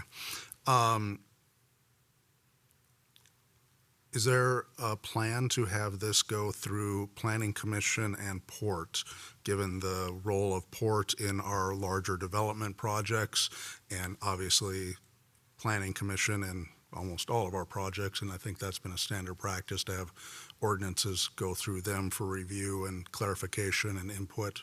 Is that part of the plan here? Mayor and members, the definition of city, just to draw your attention to that, is right above the definition of city funds, and it includes the HRA and the port. So I think that that's an excellent suggestion to include them in the conversation and collect feedback. From a technical perspective, it's a city ordinance in the city code, so it's not going to be codified in any sort of legal way for the HRA and the port. But certainly, the HRA and the port agree to follow the financial management policies of the city to the extent that they're subject to them and not have exclusions under state law. We have spoken with members of those staff about prevailing wage in general already and had meetings with them. Amir in particular has met with all of them, but we could certainly bring it to the boards as well. Thank you. And then my next item is actually several of the individuals spoke to this, that the lowest bidder was cutting corners, that there are labor brokers, that are paying people. There was cash payments to people, that you can't compete if people are breaking the rules. I totally agree with that. Can't compete on cost because people have lower costs and all that. But I also heard the comment that this doesn't raise the price. So I'm not saying you get a lower price by cutting the corners, but how does it not raise the price? If that could be explained to me. And again, you should not get a lower price by cutting the corners. Let me add this part. We see a lot of things that we have to approve where we take the lowest responsible bidder. And I mean, sometimes I'm shocked at the difference. I mean, it could be 30% difference between responsible builders that are probably doing road construction projects that probably have some level of state funding, that probably have to comply with, prevailing wages, and they can be 30% different. And so I'm hard pressed to see that all of the cost differences are simply based on people breaking existing laws. So how do I understand that it's not going to raise the price and that all of the cost differences are people cheating the system? Mr. Mariotti, can you help us? Mr. Nelson, Councilmember Nelson, I believe my testimony is a little different than that. I said the cost when comparing legitimate employers to legitimate employers is negligible, okay? And we can look at the exact words. Yeah. It's in there. When you compare an illegitimate employer who doesn't pay payroll taxes, doesn't pay workers' comp insurance, and pays cash, which is, again, against the law unless they're reporting on a W-2, which I don't know why you'd pay cash if you did that. But When you do those things, yes, the cost difference is there. No employer that does those things, that pays taxes, pays workers' comp, and doesn't pay their employees cash, also has benefits that you pretty much need to have a legitimate workforce. When you circumvent those things, yeah, nobody can compete against that. The costs are going to be different. And I do recall that you said it was comparing legitimate to legitimate. Yeah. And I appreciate that clarification. I think my concern is I see legitimate contractors come to the city of Bloomington and put their bids before us, and there are significant price differences there. And so there have to be other things beyond just this cheating that or the violations of existing laws that's happening there. I guess I can't speak to what those differences are. If you have a wage standard in place, you're all operating under the same requirements. And I appreciate that. And I guess that's part of my challenge is actually there's two parts to this prevailing wage in my mind. It's the wage standard, and it's the more robust system to catch wage theft. And I see those as two separate things that this does. I mean, prevailing wage sets wages as opposed to the employer-employee relationship setting wages. And then you have the wage theft, which I think we can all agree is absolutely horrible and should be addressed. But as an example, if a contractor was paying, one group of employees $40, $50 an hour, and they had some people that maybe didn't have 2 decades of experience and couldn't do the most complex projects, but could handle this project, and they were making $30, $35 an hour, and they had that labor force, and the other person only had the higher, more expensive labor force. Yeah, I mean, are they doing something wrong by using the right labor force on that project? I think I could understand. Sorry, Mr. Nelson or Councilmember Nelson. Mr. Nelson's fine. I think I can understand what you're saying in the differences. What I think you need to understand is the difference in wages that you're dealing with here and what we're representing in the misclassification and in wage theft practices is probably in excess of $50 an hour in reality to what a legitimate employer pays versus cash pay. These are significant differences. In my experience, $10 an hour and difference in pay is what the industry operates in. So in other words, if I'm paying an employee $50 an hour and somebody chooses to undercut and provide the same service for $30 an hour, in all likelihood, that $30 an hour employee is going to find his way onto my payroll pretty quick. That's the reality. That's the competition that's in place. Mm-hmm. And so I think it's important that you understand that this wage difference when you go to the misclassification piece versus a legitimate employer is so significant. In reality, there is no competition for it. Does that make sense? Yeah, that makes sense, and I appreciate that. And again, I raised this last time that those are existing laws that are state laws already, and is it our role as a city to step in and do the compliance? And so my last question, not for you. So thank you very much. I do appreciate your remarks and feedback. Sorry, I forgot. I was trying to be polite and nice and say something. I forgot what I was going to. My last question. So I'll reserve my right to think and come back to that. Councilmember Carter had a follow-up to one of your questions, Councilmember. Yeah, so just building on the request. So Councilmember Nelson asked how many of the projects last year would have been required to follow the local prevailing wage ordinance. And I guess I would be curious, even within those, how many are getting state or federal funding for that project. And so, just like how many what would be the impact, right? Mm-hmm. The added benefit. Mm-hmm. So many members, I'll offer that we did ask for those numbers. We had them from before. We had a different sort of cut on them for dollar amount, so I want to go back and check and make sure that we're giving you a number that represents sort of the totality of your question, because we were basing it on some different kind of data points when we had a quick run of it. We worked with procurement And that's another reason why the 175 is a little bit helpful, because then we know if it came to you all, then it was over that dollar amount. With regard to the grants, every time we apply for a grant, we bring it here. And get authority to do that. So the types of grant applications, local LCDA, TBRA, those kinds of grants, those would all fall into this as well. And we'll get those numbers for you. Okay, thank you. And then Councilmember Nelson asked about planning important. I would add HRA. And you did say HRA, but. Yep, I wrote HRA. Okay, good. Good. Councilmember Nelson has one more, and then over to Councilmember D'Alessandro.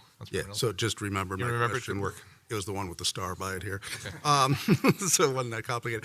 What will the internal cost to the city be for compliance?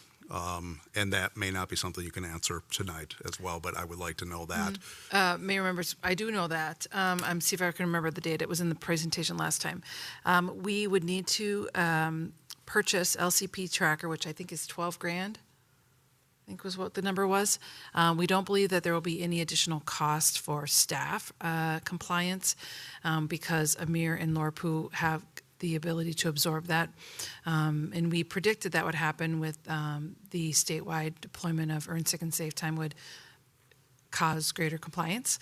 And so we believe we can absorb it with existing staff capacity and then the add with the technology. That's accurate. I'm getting nods from Amir.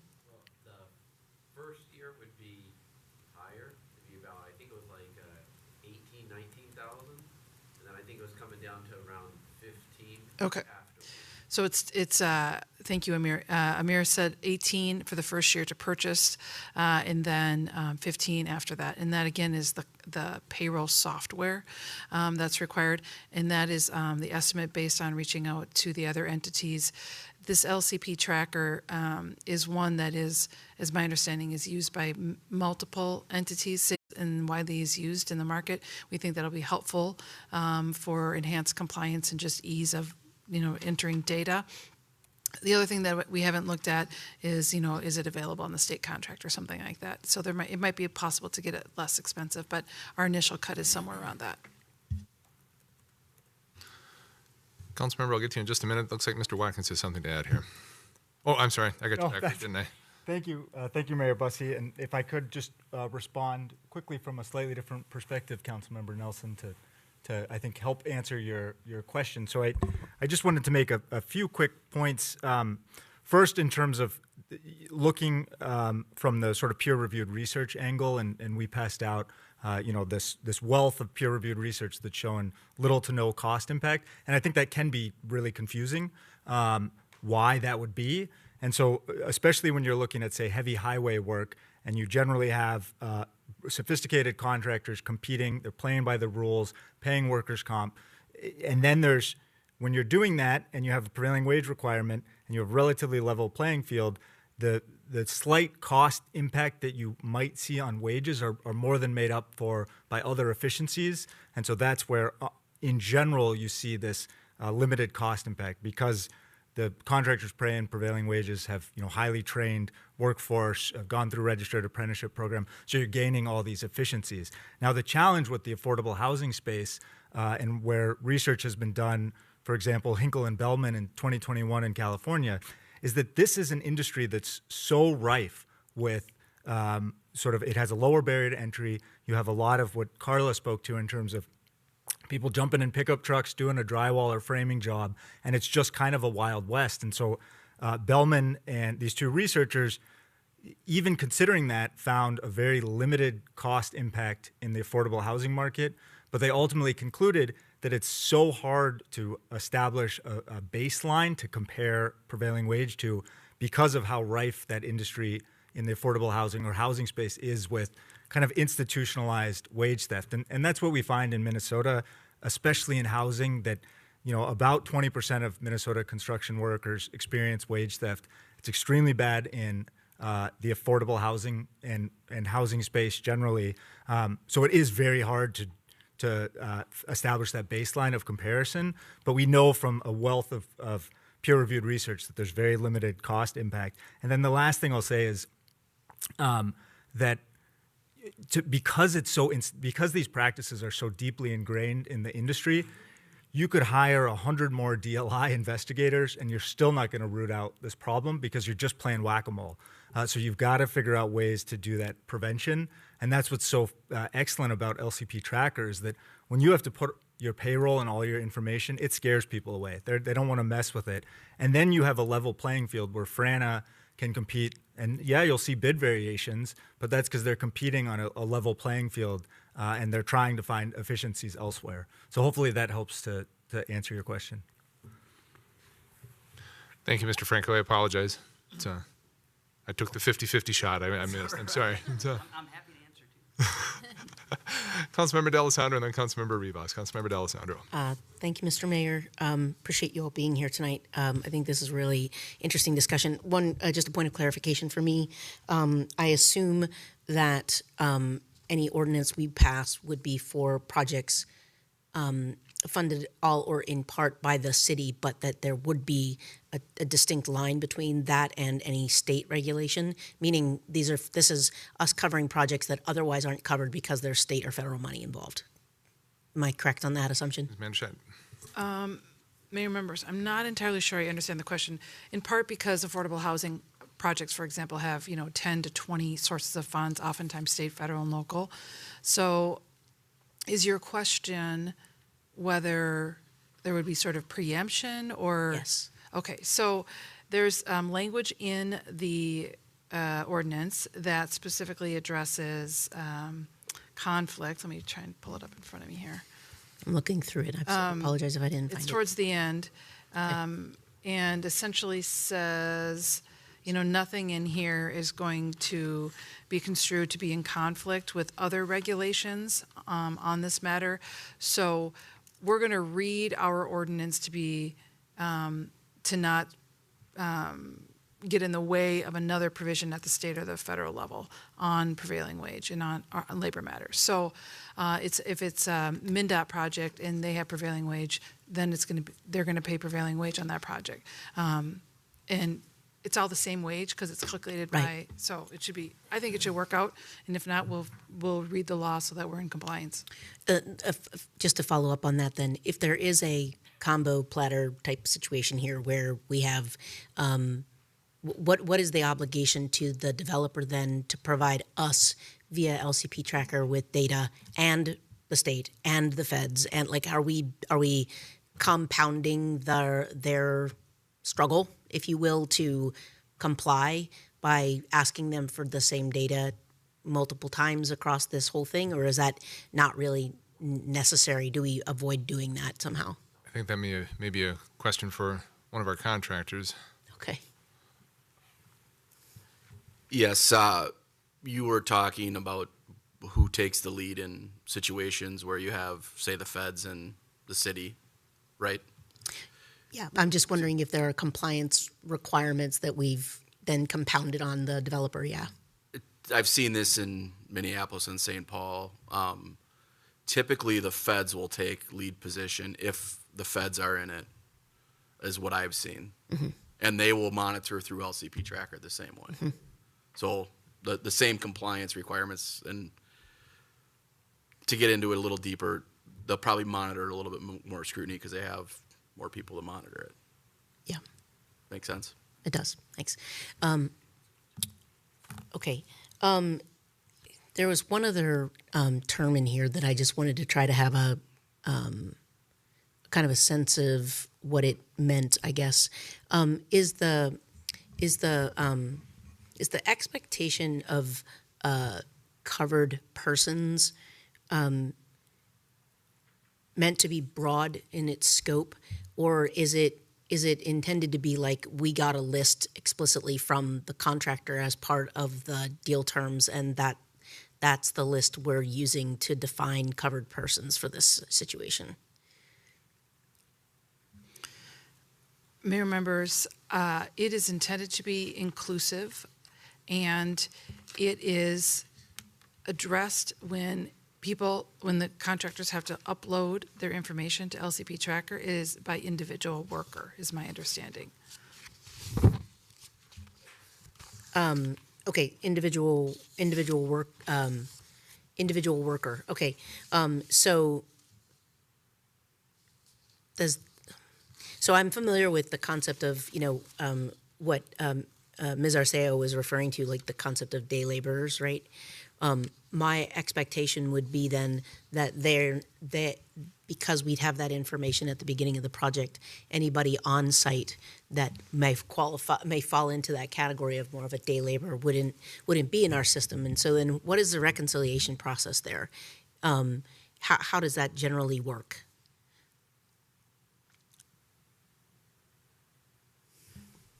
Mayor, members, if I understand your question correctly, I believe there are site visits that happen, and they compare sort of who should be working on the project based on where it's at in its phasing and who's on the project. Okay. With what's being reported. Okay, and that's the part of this that we're taking on through Amir and the other team members that we have already? Is that the part that's being absorbed here? Mayor and members, correct. Okay. Yes. There will need to occasionally be, and we've done some, Amir has done, the royal we, Amir and Lorpu have done outreach to our staff to get a sense of how it's working on the projects where we are already doing site visits related to similar type of requirements, and then trying to find a process that works for the city as a whole, more broadly, and then also working to mimic where it's a best practice, what's happening in other cities, so that we aren't trying to be special or unique. We're trying to do what's the best practices in the field. Right. Okay.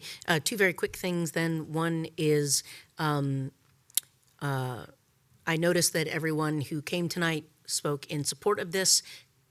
Was there anybody that we contacted that we were expected to hear from that isn't in support of this? And did they not show up? Or, I mean, should we assume that that's a sign of something, or did we just not contact them? I'm just kind of curious what the process was to engage folks to come tonight.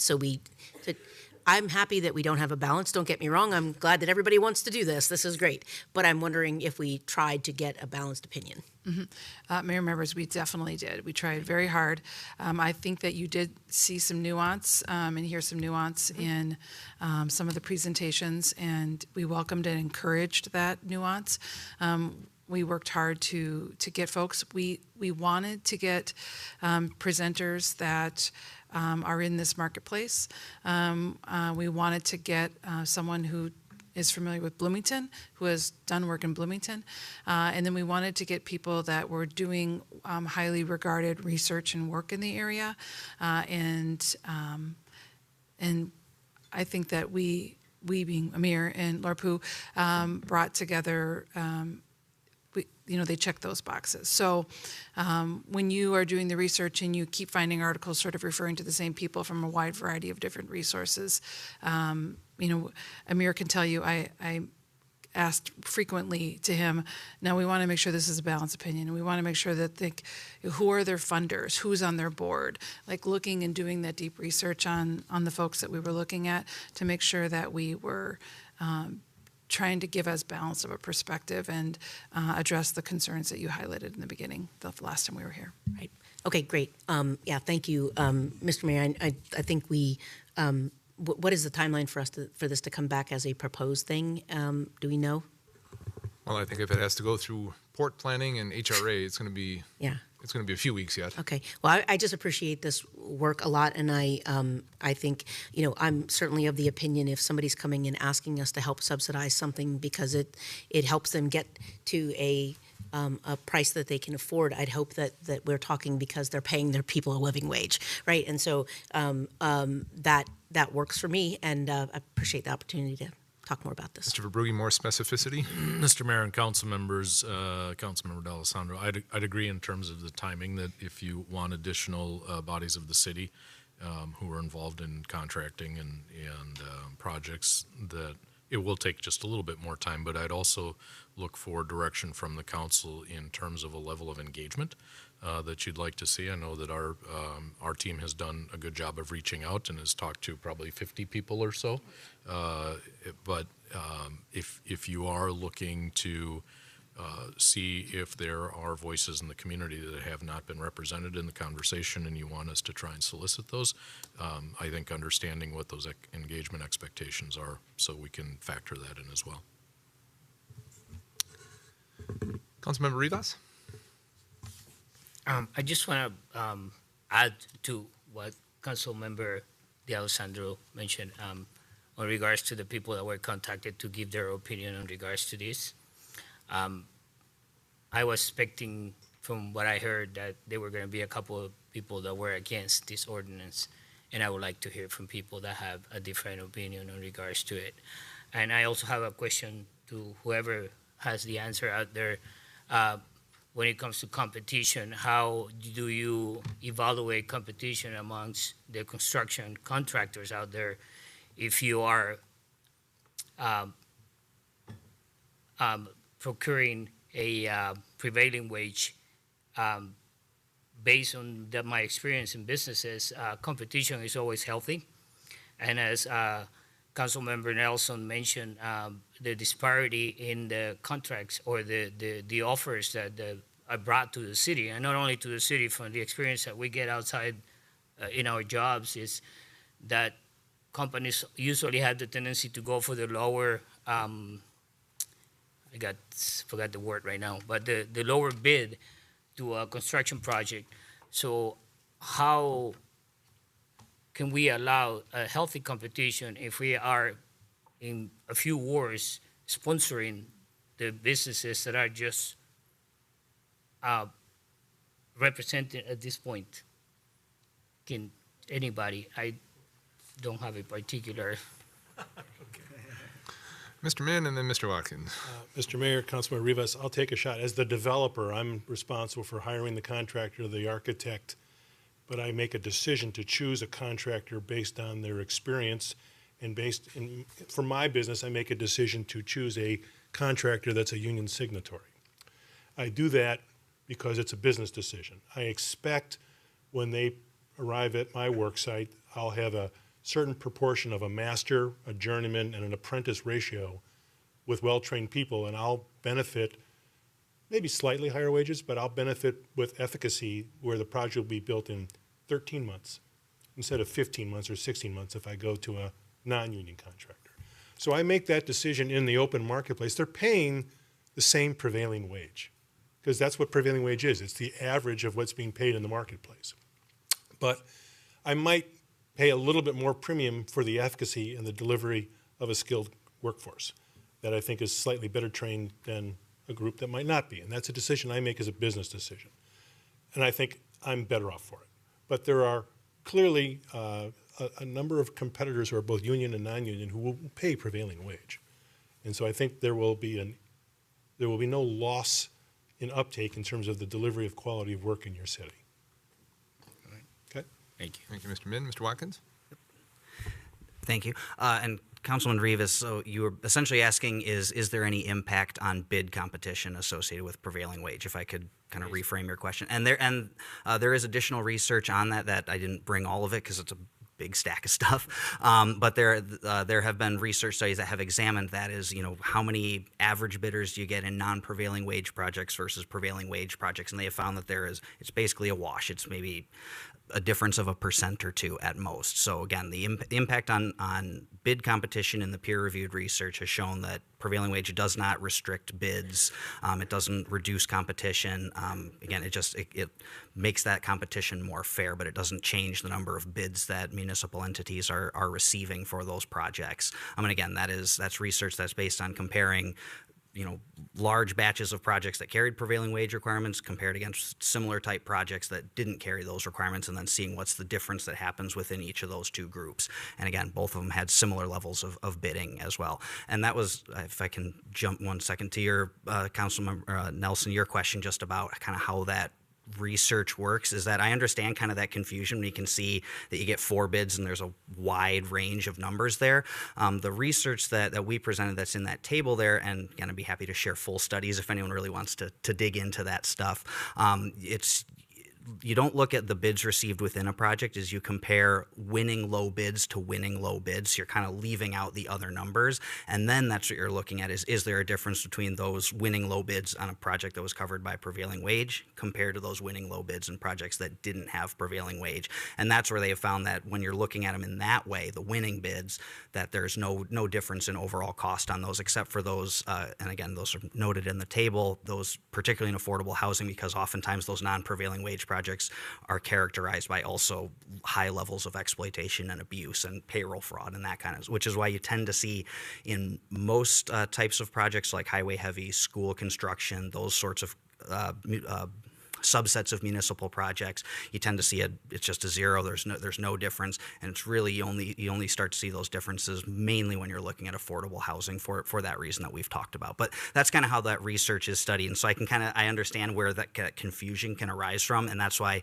we try and rely on that high quality research that's looking at hundreds or thousands of bids within a state. And then like that 2018 study that you were all provided, that was looking at K through 12 construction projects in the Twin Cities Metro, and some school districts use it and some don't. And so they call it a natural experiment in the research terms. So it's where you have these districts that are next to each other that are largely demographically similar, in meaningful ways, they're fairly similar in terms of the projects that they're going to be doing. And then they were looking at, is there a difference between the projects that had prevailing wage compared to the projects that didn't? And again, they found that there was no difference in price there, though there was difference in terms of like local contractors winning the low bids and things like that. So I hope that provides some more clarity on just kind of how the research is conducted on these sorts of things and why we have arrived at that conclusion that it doesn't raise costs.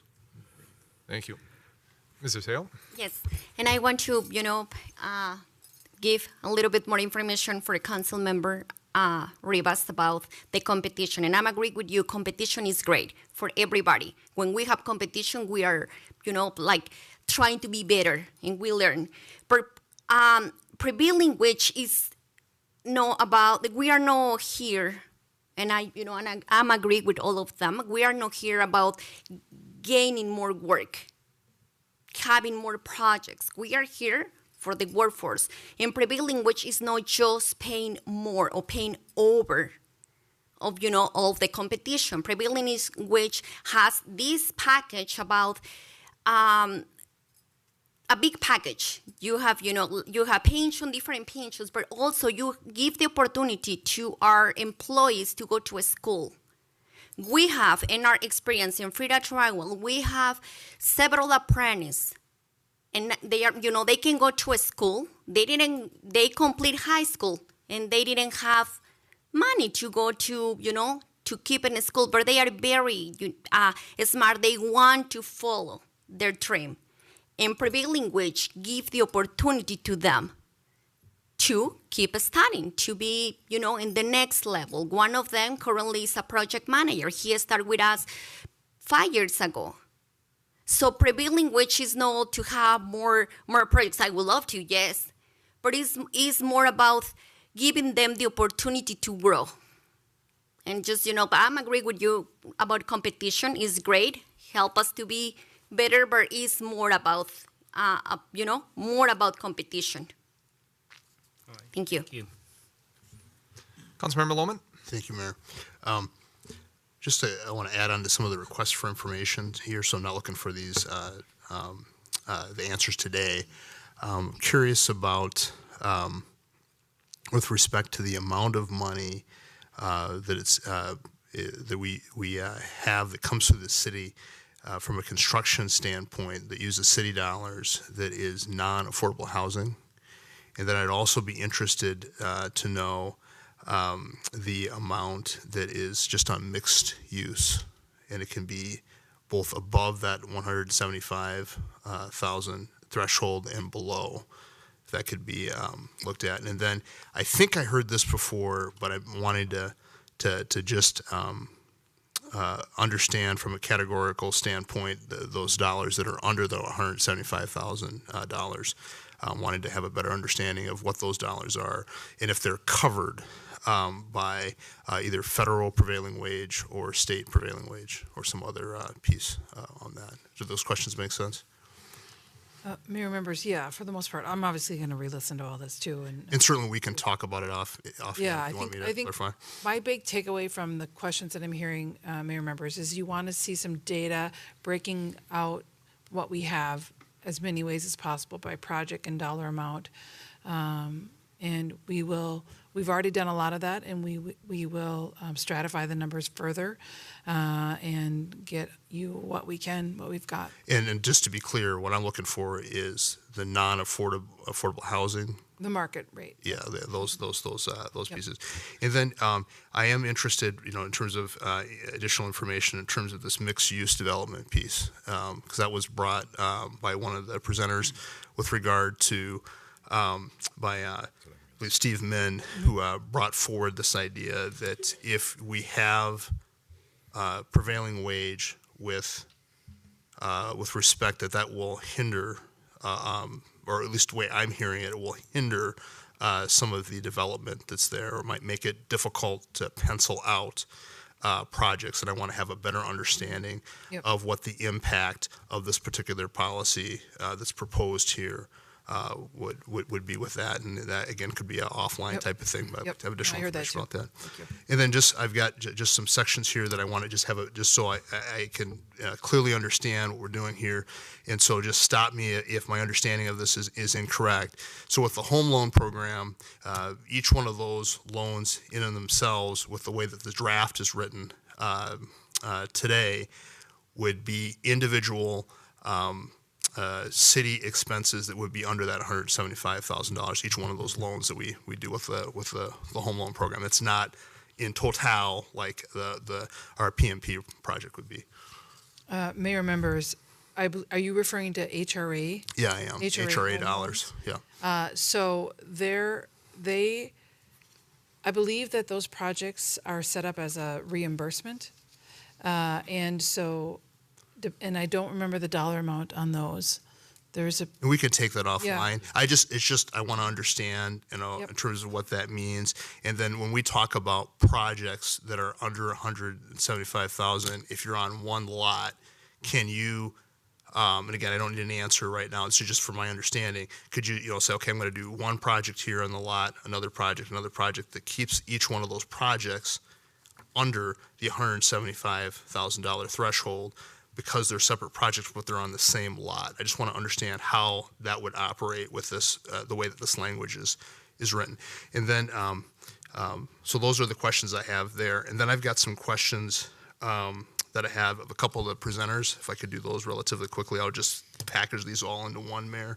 But before you go on, I'm going to ask Mr. Verbrugge to jump in. He had a comment on one of your earlier questions. Thank you, Mr. Mayor, council members, Councilmember Lohman. Just on the mixed use one, I just real quickly reminder that most of the projects that we're talking about are likely going to be city projects that for the most part, we are not using tax increment to facilitate housing developments. I say for the most part.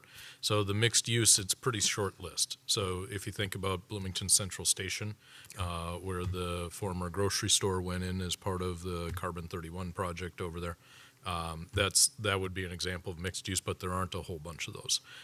So we may do one of those a year or something. And more so to help you understand where I'm aiming at is all of the projects that we're working with on that Lindale Avenue, that retrofit. Mm-hmm. I'm concerned as we continue to kind of march our way up and down those pieces. Some of the work that we're going to do in Southtown, I imagine, because of the way that plan is written, we would see some mixed use there.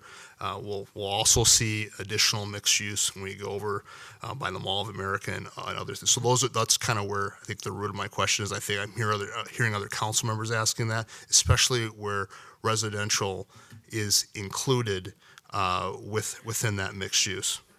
Yeah, and again, Mr. Mayor and council members, those TIF agreements are often providing funding for different elements of a project, some of which would be TIF eligible, some of which would not be. But if we're providing funds into a project, it's going to trigger the requirement, even if you're doing a project that has affordability combined with market, combined with commercial space, and maybe a parking structure. And we're funding the parking structure. It's part of a total project. It's probably going to trigger it.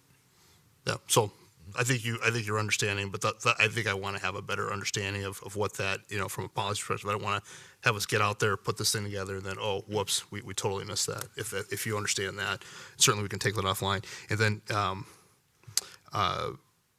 I've also heard, and I'll just throw this in here right now, that there's wage theft that's outside of this prevailing piece. Is that going to be a separate ordinance that we're going to bring back, or? And maybe that's a question for the council. Mr. Mayor and council members, Councilmember Lohman, that was one of our follow-up questions just at the end, is direction from the council on when you'd like to return to the wage theft conversation, because we've taken them part and parcel from one another, that the prevailing wage conversation is a little different than the wage theft conversation. We had been planning to bring it probably in May, and again, we're running into the agenda issue, so I think it's probably going to be June at the earliest. June of 2024 or June of this year. Yeah, well, that's what we need direction on, is if we want to start up an engagement process and go through other bodies of the city, might need a little bit more time just to bring the other conversation back. I'd be surprised to get it done by June. And then I've got these quick questions I have for, and I'll just focus in on, I believe it's Lucas and Tim Watkins, I think, were the folks who kind of had done the study, and stop me if I'm wrong. I'll just give you all three of these questions here, and then, if you want, you can just give me a call later on and expound it. I want to kind of keep this short, so I'll just give them to you, and whatever kind of hits you, let me know. I'm curious about what you think in terms of the ordinance, in terms of how we have it written with respect to the exclusion of the apprenticeship piece of it. As a policymaker, I'm just curious about your thoughts on that, and then I'm also curious about your thoughts about the proposed $175,000 threshold. I know some of the other model ordinances we saw had differing dollar amounts, so I'd be curious about what your thoughts are around that. And then, in addition to that, when we look at prevailing wage in terms of the balance with respect to market forces, in the short-term gains that can be seen without having market controls. This is a sense of market control that we would be placing on this with respect to the versus that quality and the long-term cost that's invested from a capital perspective. And so I'm just curious about your thinking, your thoughts around those items. I think that pretty much covers the questions that I've got for you that I want to ask today. And I've got one for Steve Min too when you're. Okay. So if we need to do follow-up questions on any of this, happy to do so. First question, the exclusion of apprenticeship.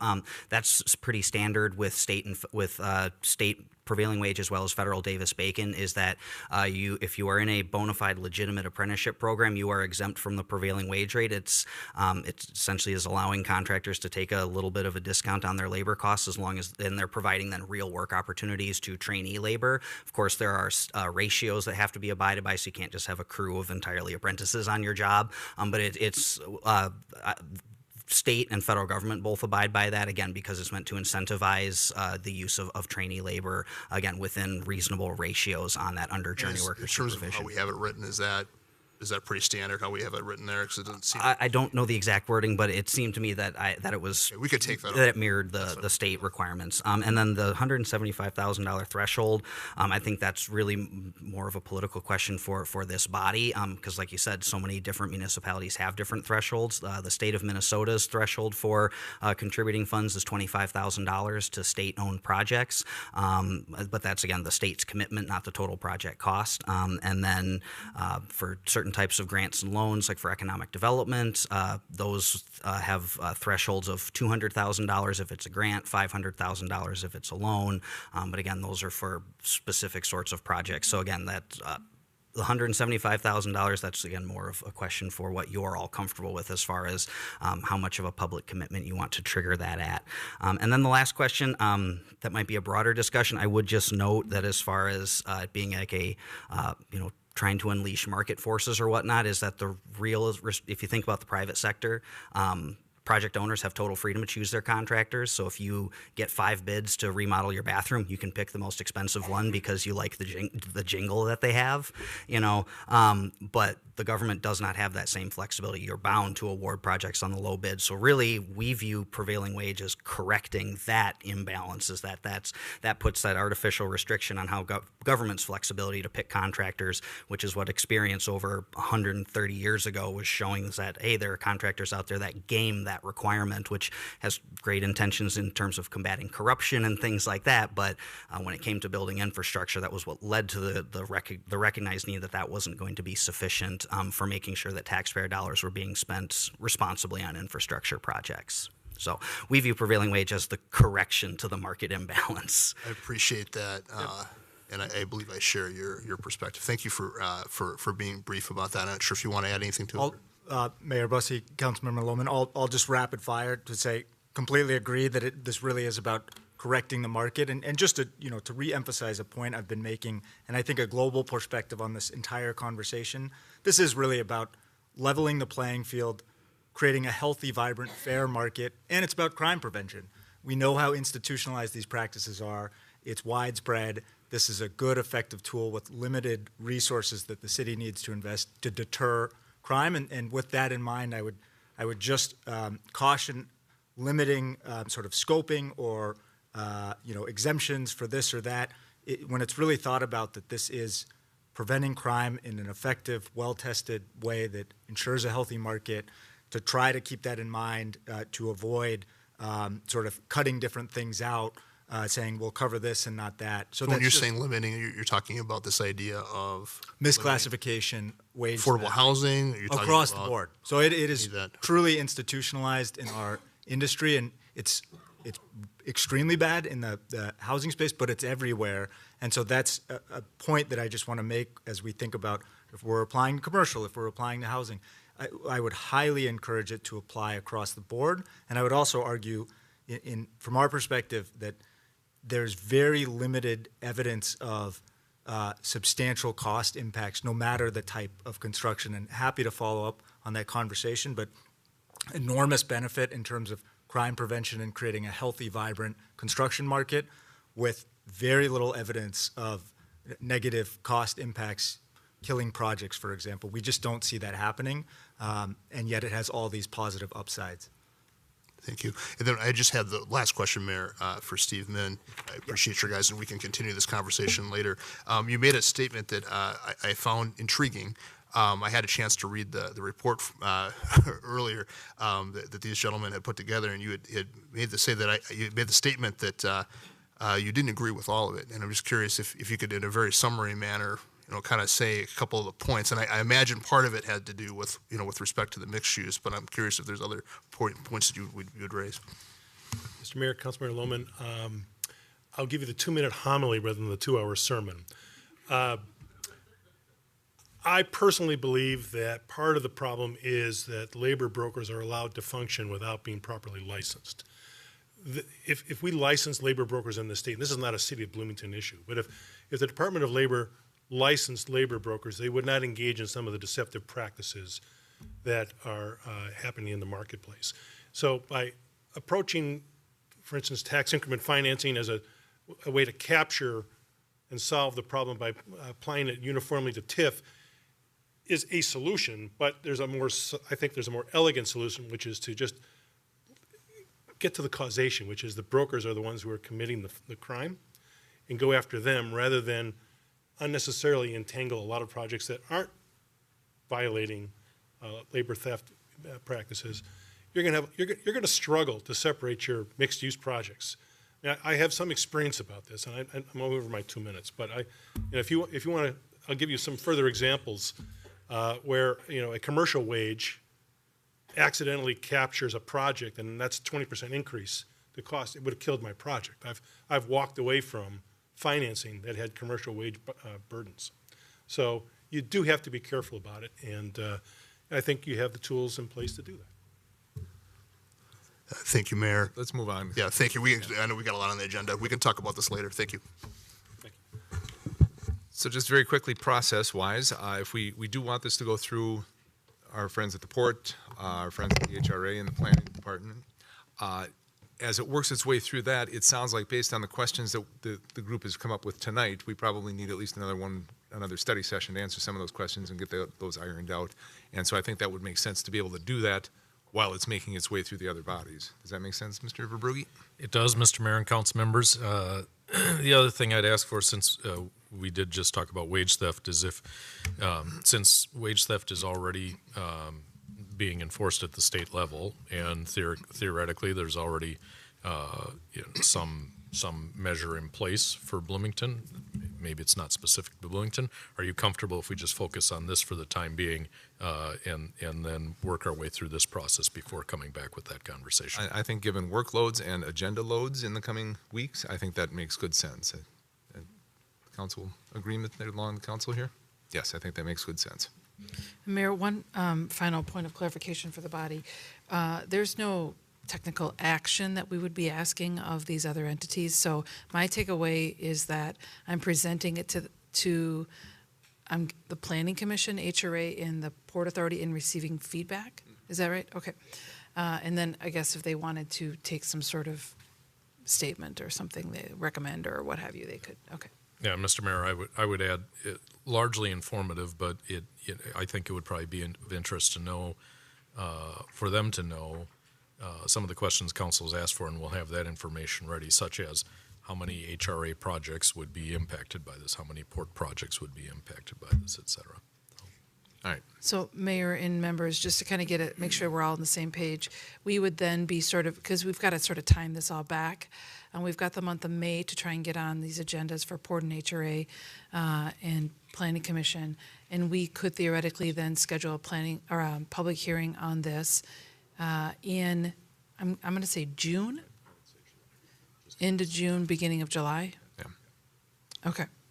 All right. We're all good with that? Yeah, Mr. Mayor and council members, again, back to the Just nodded yes. I know we did, but then we just talked about the bodies. We didn't talk about engagement. Would you like us to utilize Let's Talk or some other manner to try and get more voices in the community, at least as inputs into the process? I would personally say the Let's Talk option sounds like the right one, just in terms of where we are with all of this. I think it's a good opportunity, and folks who are paying attention and who understand this issue and who are concerned about this issue, I think are probably watching now. And if they want an opportunity to go to Let's Talk, I think they would be more than happy to do that.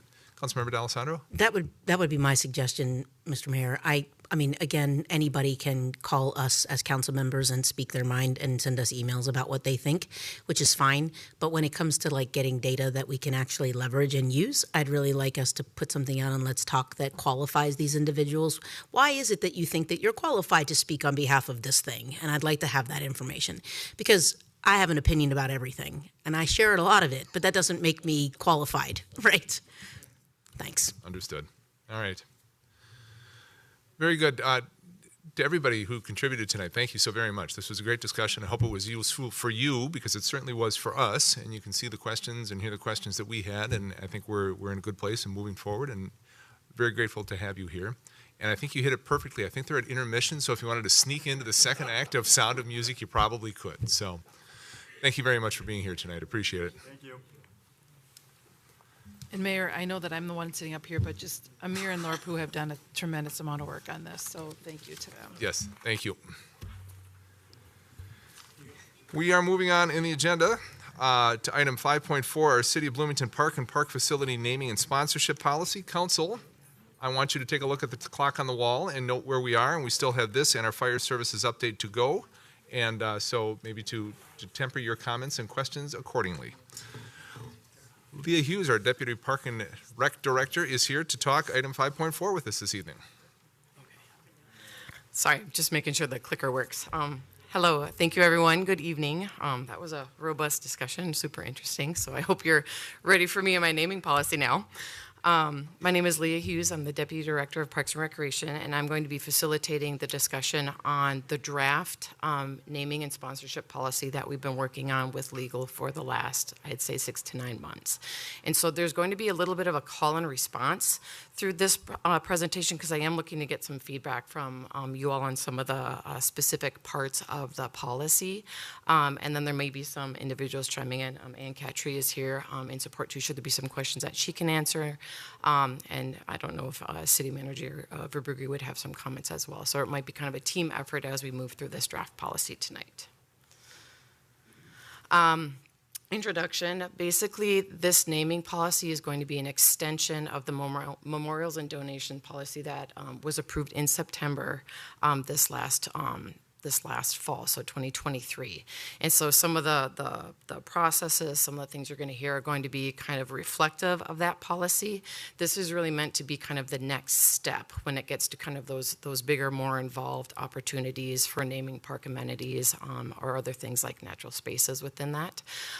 One of the reasons why we started looking into this is because there has been some discussion with council in prior months with an interest in this potential area, especially since with the Bloomington Forward projects coming up, there have been some questions as to would there potentially be opportunities for funding through naming policies or things such as that nature. I will say this policy is really reflective of the naming requests we currently get. You may or may not know that Parks and Recreation gets a fair number of naming requests for things like fields, open spaces, things like that, and we get them on a regular basis and we have to look at them kind of individually. This solidifies a process and a policy that clearly lists criteria that we're looking for naming, how we would go about any sort of request, what that individual or that family can expect from us, and what we can expect from them during that policy as well. So the purpose of the policy is really just to do that, just to guide us in this process as we get these requests for parks and park amenities. We are not looking to apply this to anything that is not a park amenity at this time. It creates that framework for the process of not only the request and the application, but how they will be reviewed, considered, and then approved. And it could serve as a foundation for that next level or that opportunity for maybe sponsorships and naming from corporations. So this is one of those areas where I'm going to pause. Just reiterating that this policy as it stands in draft form really reflects the current kind of smaller naming requests that we get that may or may not involve larger donations or things of that nature. And each of these requests is currently vetted on a case-by-case basis, and any agreements that we come to are worked out in those individual agreements. Corporate sponsorships would be very similar to that, depending on what the opportunity is that presents itself, or if the city chooses to do some research and figure out if there's some way that we could solicit things like that. Those individual agreements would be on a case-by-case basis, and details that get more into the weeds would be worked out through those negotiations and agreements in that realm. So I don't know if we want to pause and just make any comments or all clear on that, folks? This isn't necessarily naming the entire Bloomington Ice Garden. This might be a specific field or a bench or a play area, that kind of thing. But that by doing this, it kind of would build on the possibility of the future foundation or corporate sponsorships. Well, and just to put it in perspective too, how this is kind of that mediary. Right now, the memorials and donations policy really covers those smaller donations like trees or benches that are around maybe a few $1,000s, up through shade structures, which can be anywhere between $45,000 to $75,000. And so this would be kind of something that would happen after that, $45,000 to $75,000 threshold, if that helps frame it a little further. Some important points, as I said, these are just really parks and recreation controlled and managed assets. So this slide here just kind of lists what some of those things are: parks, trails, playing fields, courts, playgrounds, park buildings, natural areas, open spaces, things like that. Naming after an individual or a family. This slide shows essentially the 4 criteria that we have listed in the policy. And so this is one of those pause moments after I give you a little bit of information here to see if there's anything that you feel is missing, or if there's a gap, or if you want me to elaborate more. But we want individuals or families who are requesting naming to provide evidence of some sort of long-term support or involvement within the Parks and Recreation program. That could be programs, helping care for an area, part of a sports or a facility, or it could be something that's a long-term commitment just to the city of Bloomington as a whole, a community member that has kind of gone above and beyond. We do have a monetary value here listed. It could be a substantial donation of $100,000 or more. I do want to reiterate, there does not have to necessarily be a monetary attachment to this, though, should we have an individual that we feel strongly to name something after in the community because of their service to that community. Or the fourth is a land donation with the naming provision if someone were to donate any land to the city and want it named after them. So some of the questions that I have here, and one point I do want to make, they have to hit all four of these. It's kind of a this one or this one or this one. So they could hit any of these four criteria or any criteria we choose to add.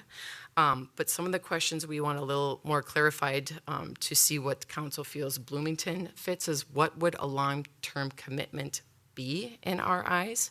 We reviewed a number of different cities locally that had naming policies, and a lot of them fell anywhere between 10 to 20 years. So one of the things we're thinking of is if there is a specific timeline in mind that the city council would want to be reflected in this policy, this would be an opportunity to discuss that. Well, first of all, I want to clarify here.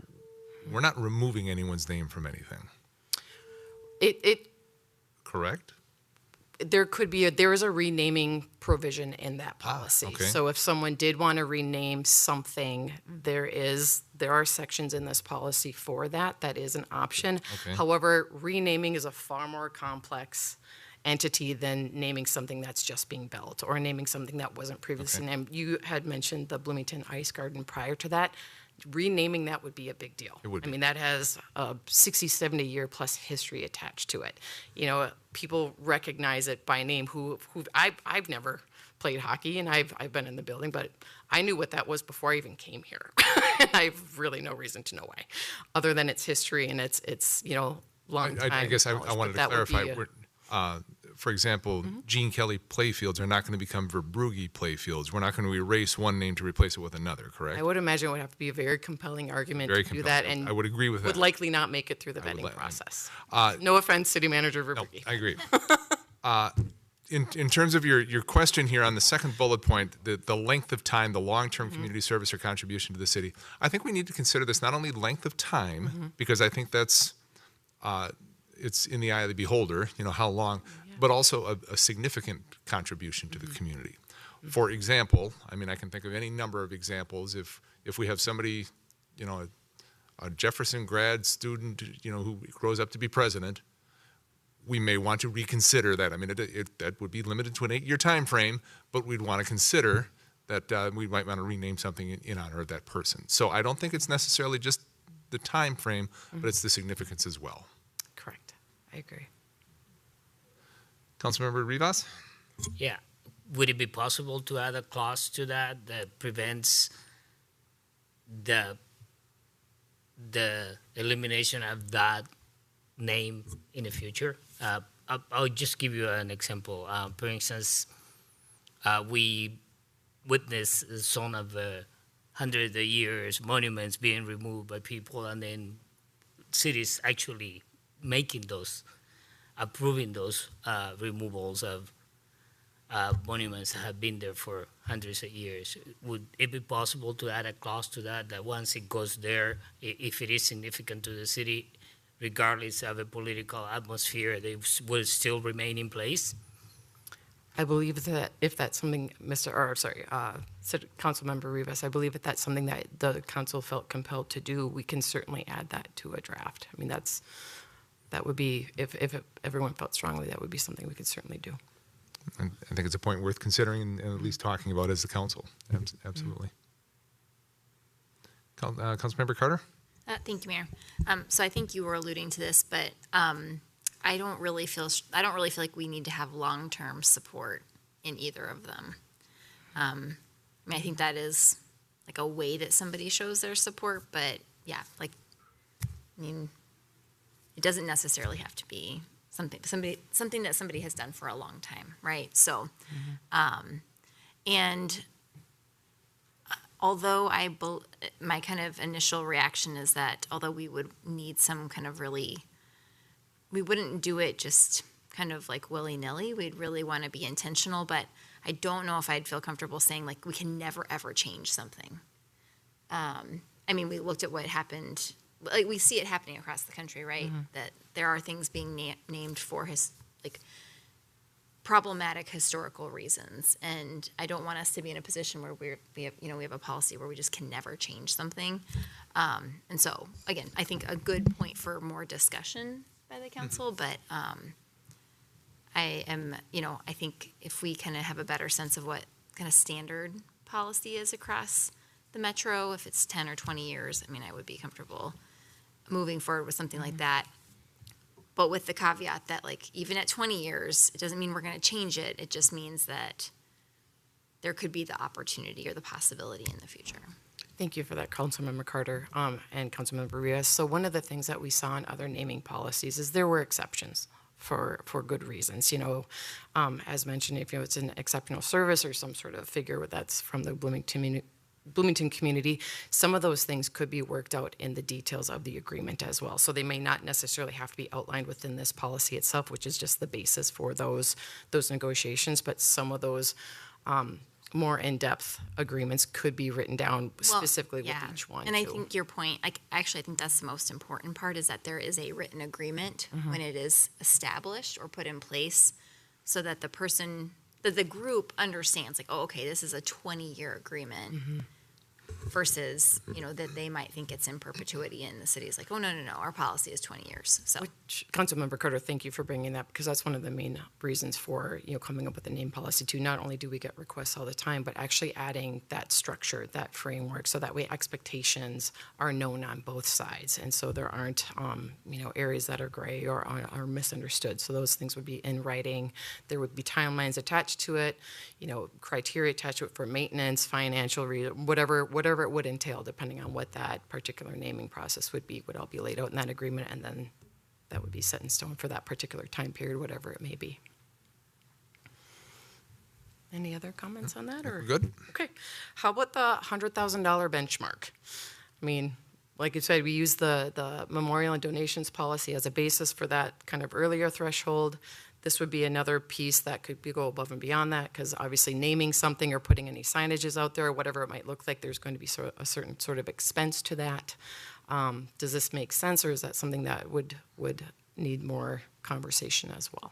I think it would require a bit more conversation and maybe a bit of nuance, because if we're talking, a bench. Well, that's covered under the memorials and donations policy. These are things beyond the benches, bikes. Yeah. Shade structures. This is kind of beyond that. For example, maybe just using Bryant and Trepa, the new building there. That is a potential for something like this. Not that I'm wanting to name anyone's building, but. Yes, no, understood. Councilmember D'Alessandro? So just a couple of things. First off, I noticed that in the published packet, it was 25,000 and it's now 100,000 in here. Was that a typo, or was that changed on sometime between the publishing and now? That was a prior version, and the Park Commission actually has vetted this draft, the first draft as well, and made some recommendations, and so that would be when it got bumped up. Okay, no worries. I just wanted to. Edit didn't make it. Yeah, I just wanted to understand the discrepancy. That's fine. There's a part of me that says, if that's the only, I don't mind that threshold if that's the only threshold they're going to meet. But if somebody said, I want to give $25,000 and one of these other things, maybe that's also a provision, right? To say, like, if you meet another criteria, and maybe to your point, it's not 25 years of substantial contribution, but it's 10 years, but I also got 50 grand for you. Could we negotiate, right? I'm wondering if there's a way for us to think about it that way. Would just be my idea. Councilmember D'Alessandro, we certainly could if we wanted to put some additional language in that particular section, or again, maybe there's language that suggests that when we're negotiating the agreement or the terms of the agreement, that would be vetted at that time and Mr. Verbrugge? Thank you, Mr. Mayor and council members. I think one of the things that we're trying to do is provide clarity, and I think any of those kind of like, well, we might do this if you do this, is going to, I think, maybe create unlevel playing fields when people want to potentially approach. Let me try again then. How about this? Yep. 50 grand and one of these other categories, or 100 grand straight out. There, that's nice and clear. I said it in 10 words. That's kind of the thing I'm talking about, right? It's just like, I think that unless we think that we really want to preserve this for, and it's something that it takes 100 years for us to get everything named, that's fine. If that's what we're trying to do, to say like, this is really, really exclusive, then I'm okay with that. Then leave it as it is. I guess the open question to the council in my mind is, how exclusive are we trying to make this? I think, Mr. Mayor, if I may, from a practical standpoint, I think the likelihood that we would have somebody step forward to make a six-figure donation who doesn't have roots in the community is unlikely, right? So the likelihood is that you're going to have somebody who meets one of these other criteria.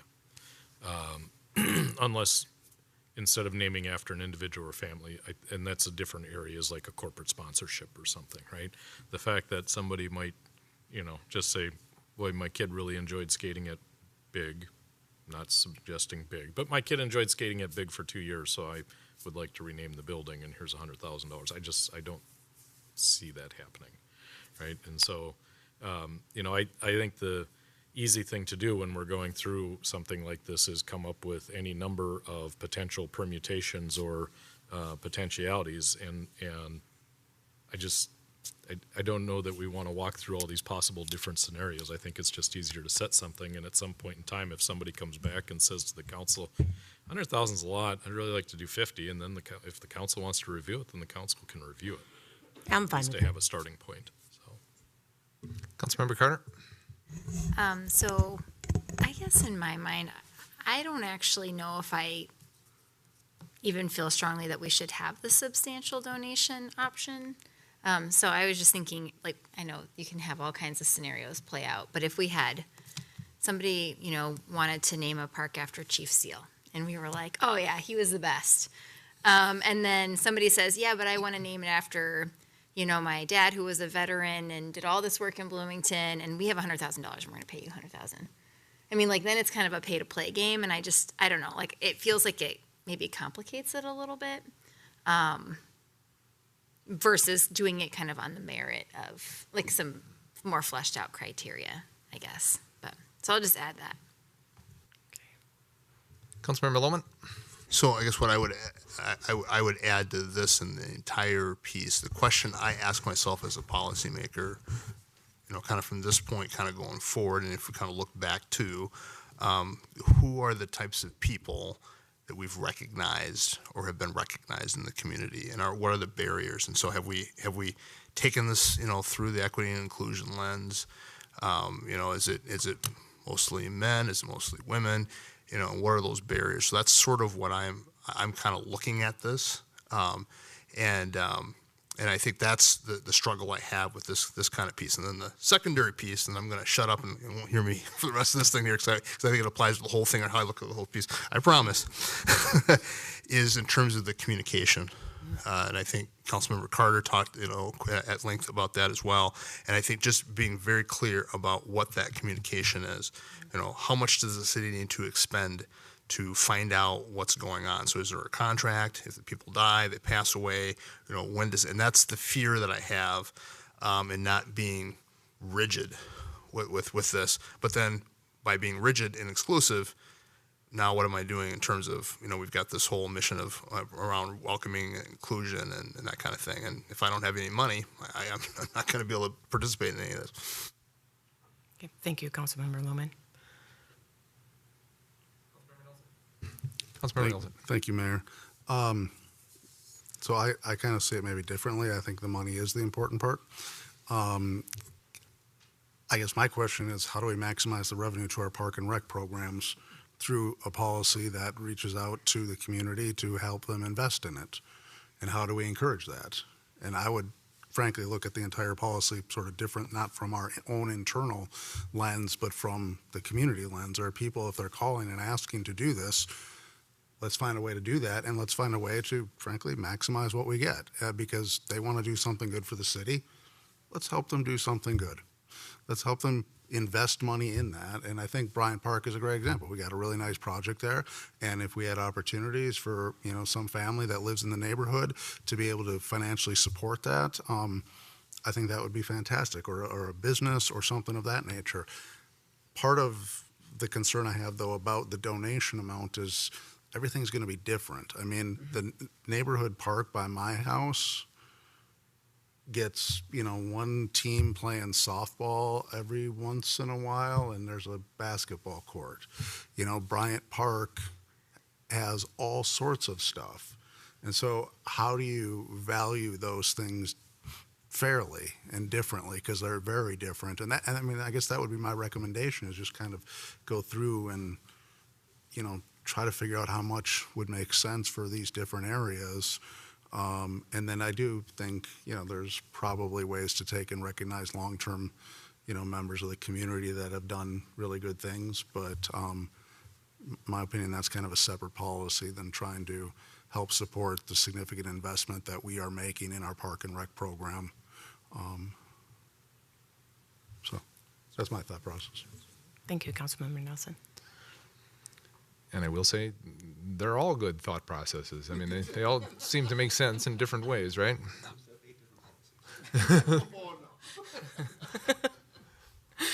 All right, well, if there's no more comments on that particular piece, I'm going to move on to the next.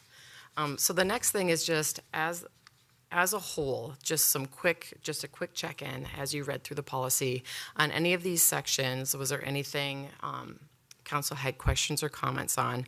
The next slide is when I'm going to move into the process. So that's going to get a little more into how you would be involved, how these things would come across the dais for you to review.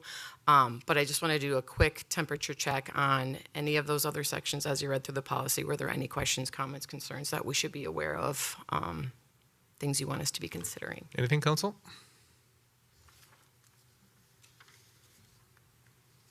Onward. Thank you. All right. So the application process. So again, this mimics what you've seen. Mr. Mayor, I apologize. I did have something Backward. that I wrote down. Yes, I wrote down and I forgot to ask it. I apologize.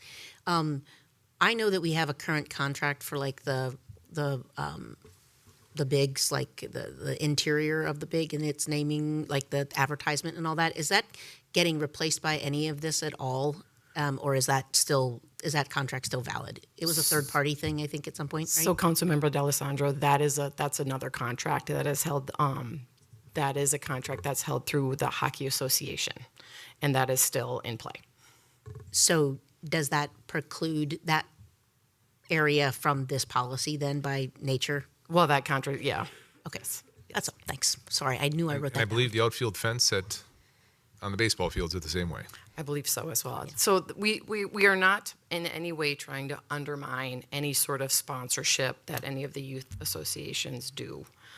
We are just trying to figure, as the Parks and Rec Department gets their own set of naming requests all year long, where can we find a way to make this a more feasible process for not only staff to vet these requests, but also to help the community understand, well, these are some of the things that we want you to be thinking about as you make these requests. Some of the questions and answers we can give each other as far as where we're going with this thing and how we can negotiate a lot of the terms and the agreement parameters that some of you guys have already brought up.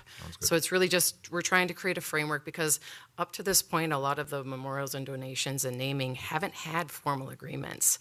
They certainly haven't had much in criteria. It was kind of if you have something in mind, we'll try to do the best we can to fulfill that request.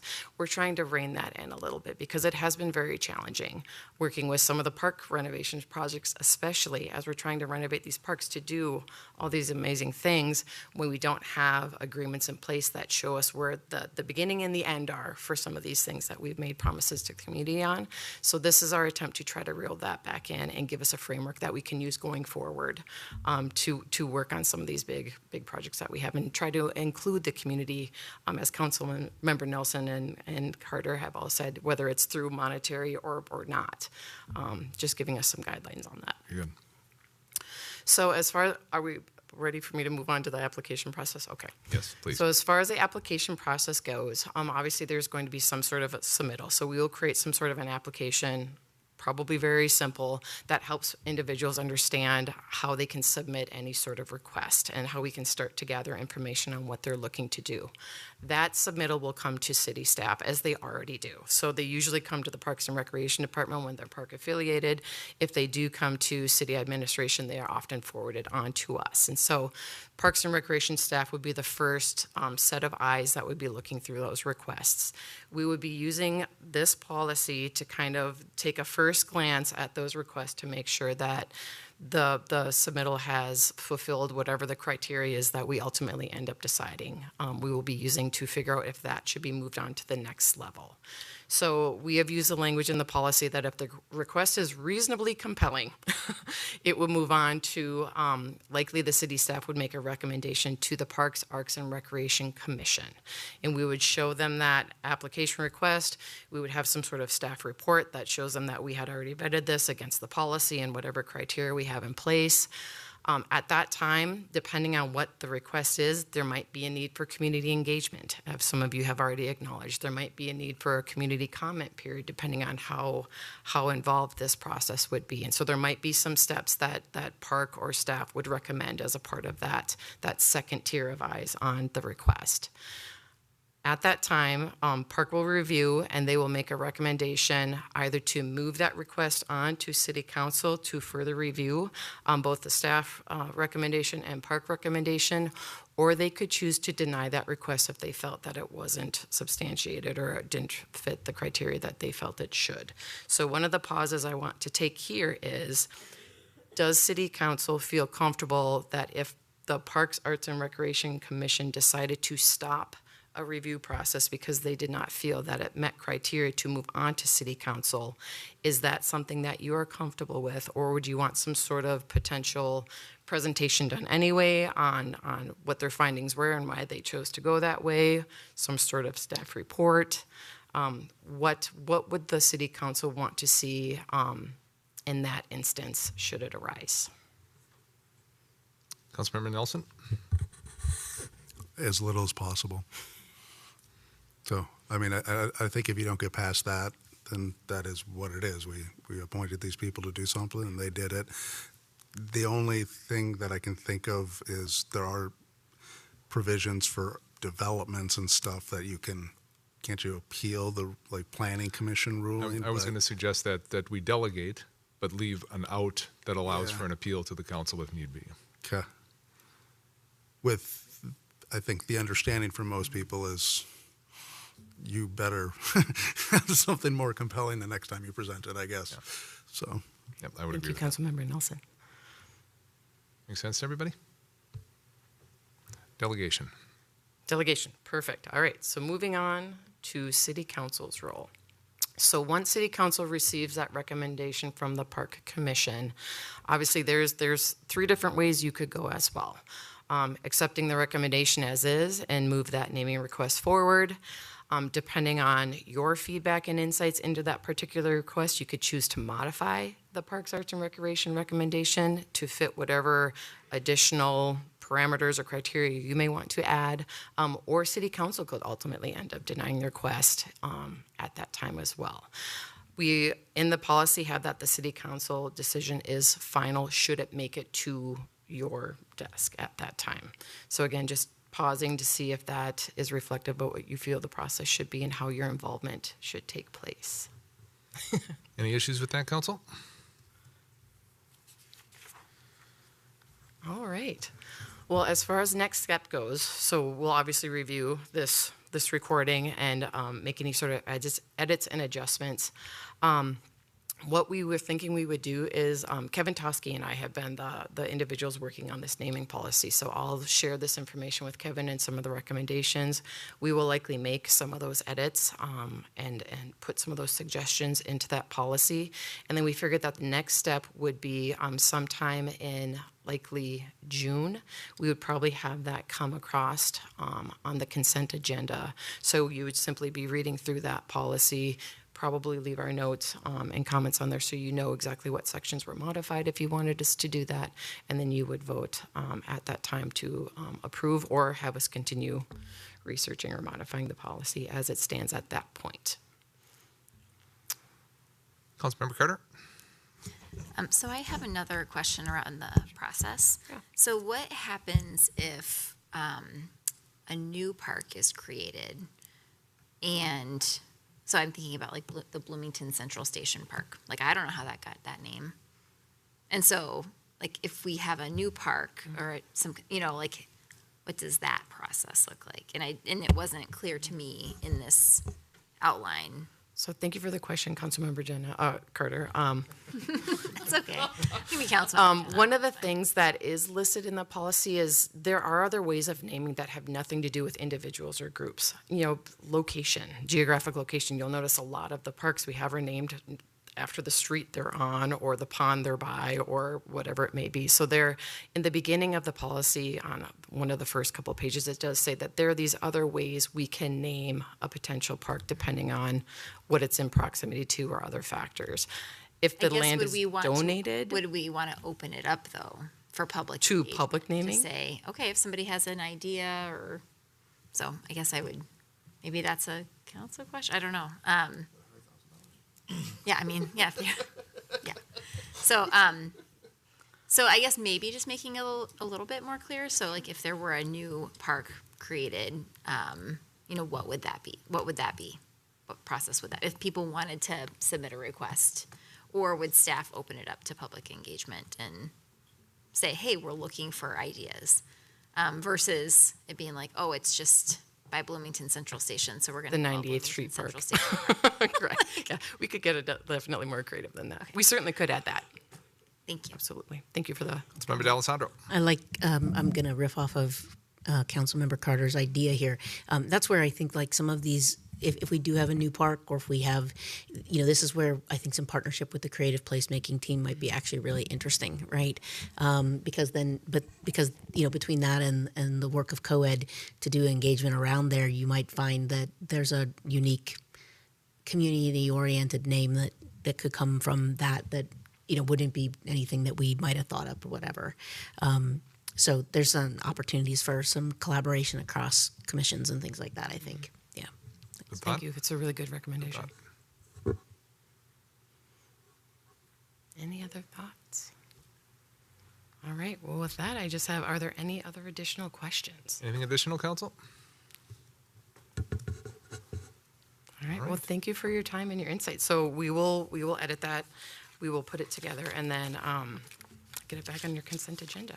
Thank you for your time and your insights. Thank you. Thanks for sticking it out late with us tonight. You're welcome. And speaking of sticking it out late with us tonight, move on to item 5.5, an update on our fire services. We got Chief Yulee Seal, Assistant Chief Jay Forrester here. Good evening, Chief Steele. Good evening, Mayor, Council. Coming up, okay. I got a relatively short PowerPoint and a little bit of video if Grant can work his magic and actually play the video.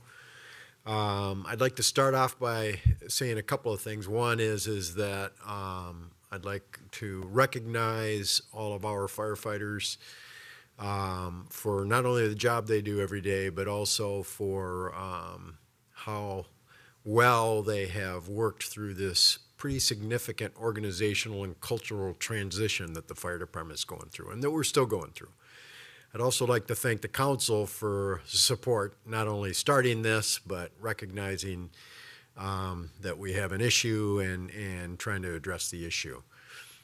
Some of the things I'm going to review tonight are positive and some of them not so positive. But this is a journey, not a destination, and we're working towards it. So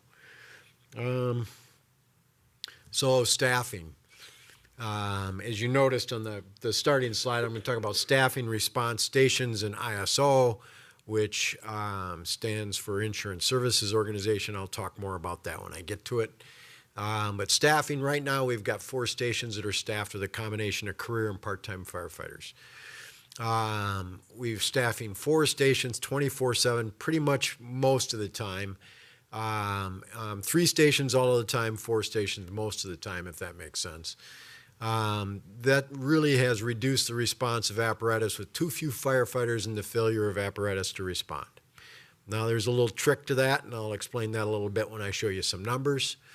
So it looks good, but it's probably not quite as good as it looks. It has also resulted in improvement in response times for parts of the city. Very clearly, we're getting our first truck to a lot of our runs a lot faster than we were before. So if you look at this, our total calls rolling with 2 or less on a truck, that rolling short, and then the failure to rolls for 21, 22, 23, pretty significant numbers. And through March of 24, those numbers are way down. And that is really a reflection of the fact that January of this year, we put everybody, all of our part-time people, on working hours. While some still do respond, and I'll talk about that on a pager call, everybody has an hours requirement that they have to meet every month. So we are filling more seats on the trucks regularly and getting those trucks out quicker. But once again, there's a caveat to that, and it has to do with the fact that we're filling fewer trucks, and we'll get to that in a second here. So like I said, we're staffing 4 of the 6 stations each day. 4 of the 6 stations that we have are staffed each day most of the time. One of those stations, at times, we cannot staff. We do not have enough people yet to do that. It's improved the consistency for a response for a significant number of calls. We do not staff 2 stations. We still struggle. We alert all 6 stations for a structure fire, an actual structure fire. So all 6 stations get alerted, but we still struggle to get callback response to the stations for structure fires, kind of the very problem that we had that motivated this change. So that hasn't really changed. To point here, stations 2 and 5 are not staffed. And that is going to be a bit of a discussion when I show the video, but also a bit of a discussion when we talk about ISO. So really, when we talk about our response metrics, and that's one of the things I was bringing back to you tonight, was an improvement on our response metrics. Well, we really consider speed and weight. And speed is how quick we get the first rig there, and we strive to have a total response time of 7 minutes, 30 seconds. And weight is when we are responding to a more significant event like a structure fire or a significant crash, something that's going to take multiple units, and that's what we call our effective response force. And we want to get that there. 15 firefighters on the fire ground for a small 1-story house in 11 minutes and 30 seconds total response time, 90% of the time. And the requirements for a multifamily apartment building, commercial or industrial building is greater. They're looking for more firefighters than 15.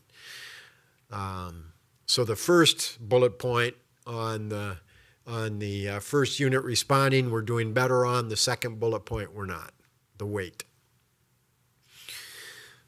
So for that first unit responding, our 2023 performance was, our 90% performance was actually 11 minutes and 30 seconds. That's what it took, what we were getting to the scene 90% of the time. Our actual 7 minute and 30 second response time was about 62%, well off our 90% goal. And in 2024, for that first unit on scene with 3 or 4 firefighters, our 90% performance was 937. So we dropped quite a bit, and our 7 minute and 30 second response was about 70 to 75%. So we've really improved significantly with not that many more firefighters. And I'll talk about that a little bit too. So we're still off our goal, but we got a lot better. Our effective response force goal is 15 firefighters on the scene in 11 minutes and 30 seconds for that residential fire. In 2023, we had 25 structural fires that met that standard, and 21 didn't meet the standard. 25 total structure fires in 2023. 21 of them we didn't get 15 firefighters on the fire ground. In 2024 to date, we've had 11 structure fires and 10 of them didn't meet the standard. So, but you'll understand why, because we're actually staffing 4 rigs in the city continuously every day. Most of the time with 3 people on those rigs, sometimes with 2 on some of them, sometimes with 4 on some of them. So if I get 3 rigs with 3 people on a fire scene, that's only 9 folks, I'm going to have a hard time meeting that standard the way I'm staffing right now. We'll work out of it, but it's going to take some time. See if I can get my thing to work up here. There we go. So let's talk about ISO, the Insurance Services Office. They are a private for-profit organization that sets fire insurance rates and sells that rating schedule to insurance companies who use that rating schedule to set fire insurance rates for property owners, both commercial and residential, in many cities across the country.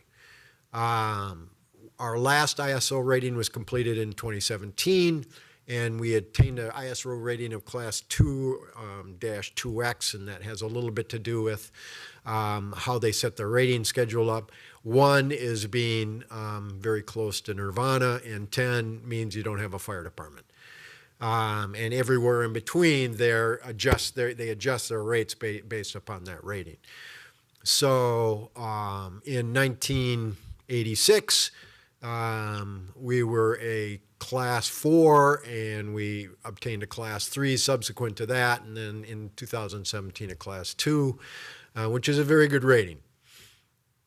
Our next ISO evaluation is set for this first week in June. They normally do them every 5 years, but due to the pandemic and people retiring, they had a hard time filling some spots, so it stretched out a little bit, so they're actually doing us in June. So they really measure capabilities in 4 areas. They measure the fire department's capabilities, communications, our PSAP dispatch, our water system, and community risk reduction, which is really our fire code, fire prevention division. And that results in this grade that then they set fire insurance rates for properties in the cities by. So in 2017, our communications, or our PSAP, scored an 8 out of a 10. Very good score. I mean, you can't get much better than that. Really where they got gigged on was staffing as well. That should change this go around and improve. Water system, almost 38 out of 40 points. Once again, very good system, very good water system, very good infrastructure. We got a very good score on that, both for flows and our hydrant spacing.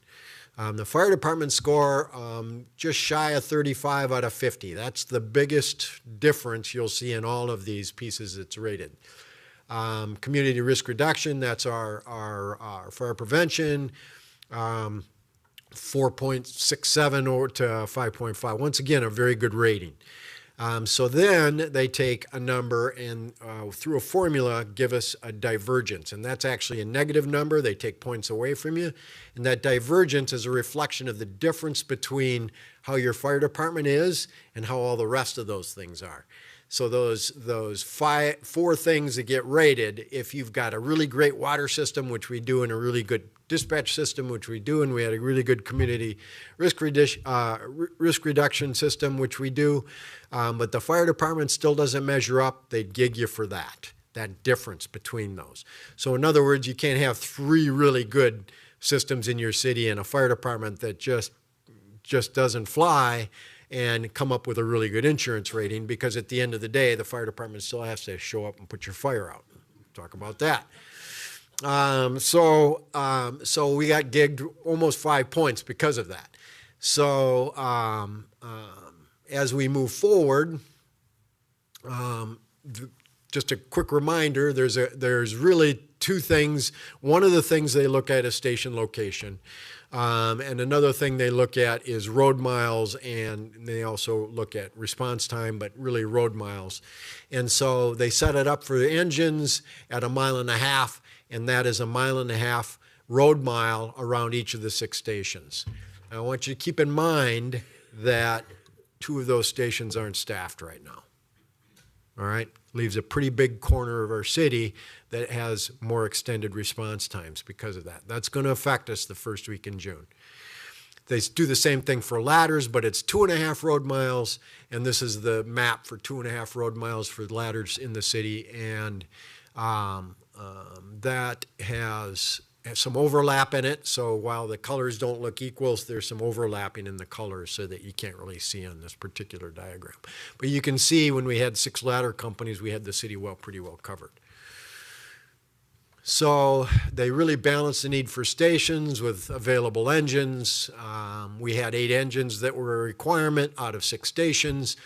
They originally had thought about 8 stations, and at that particular point in the city's history, they decided not to pursue that for fiscal reasons, but ISO still gave us credit for the proper number of engines.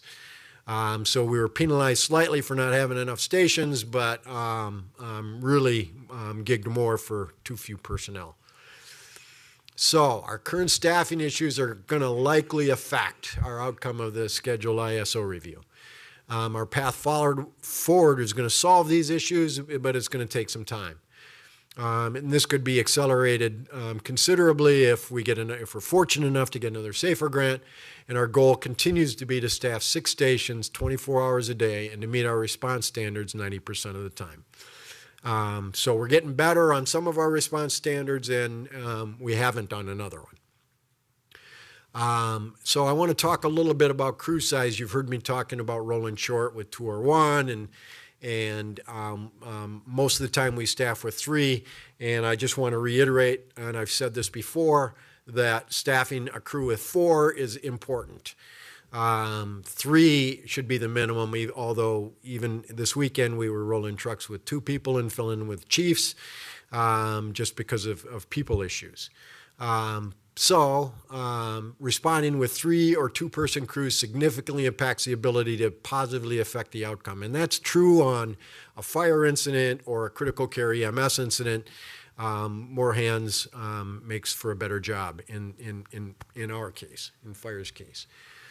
So the following video I'm going to show you illustrates a recent fire we had.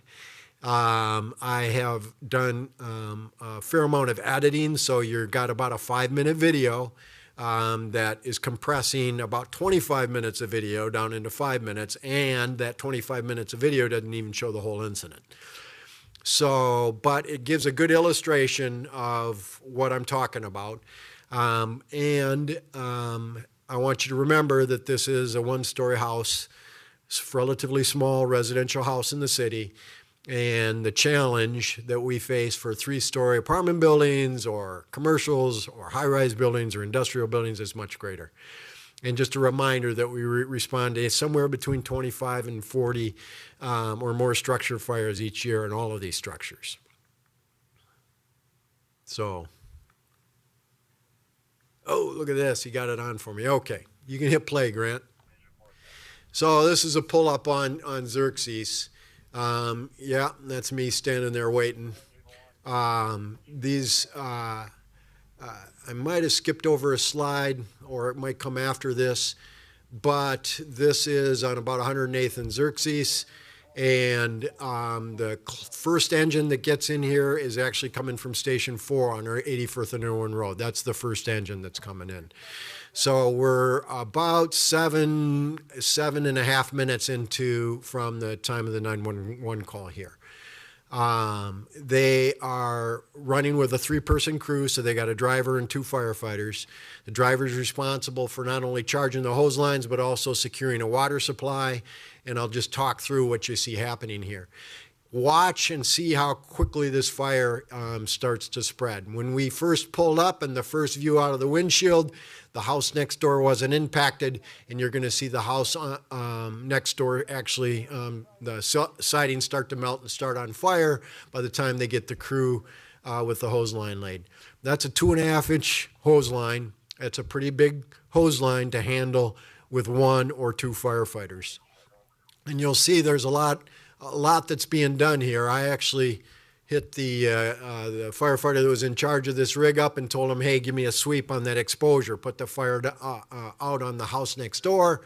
As you can see, it's continuing to spread that way. to give you a sense of what it takes to move that hose line once it's charged. They're now charging that hose line, filling it up with water, and there's about 100 pounds of water in one section of hose.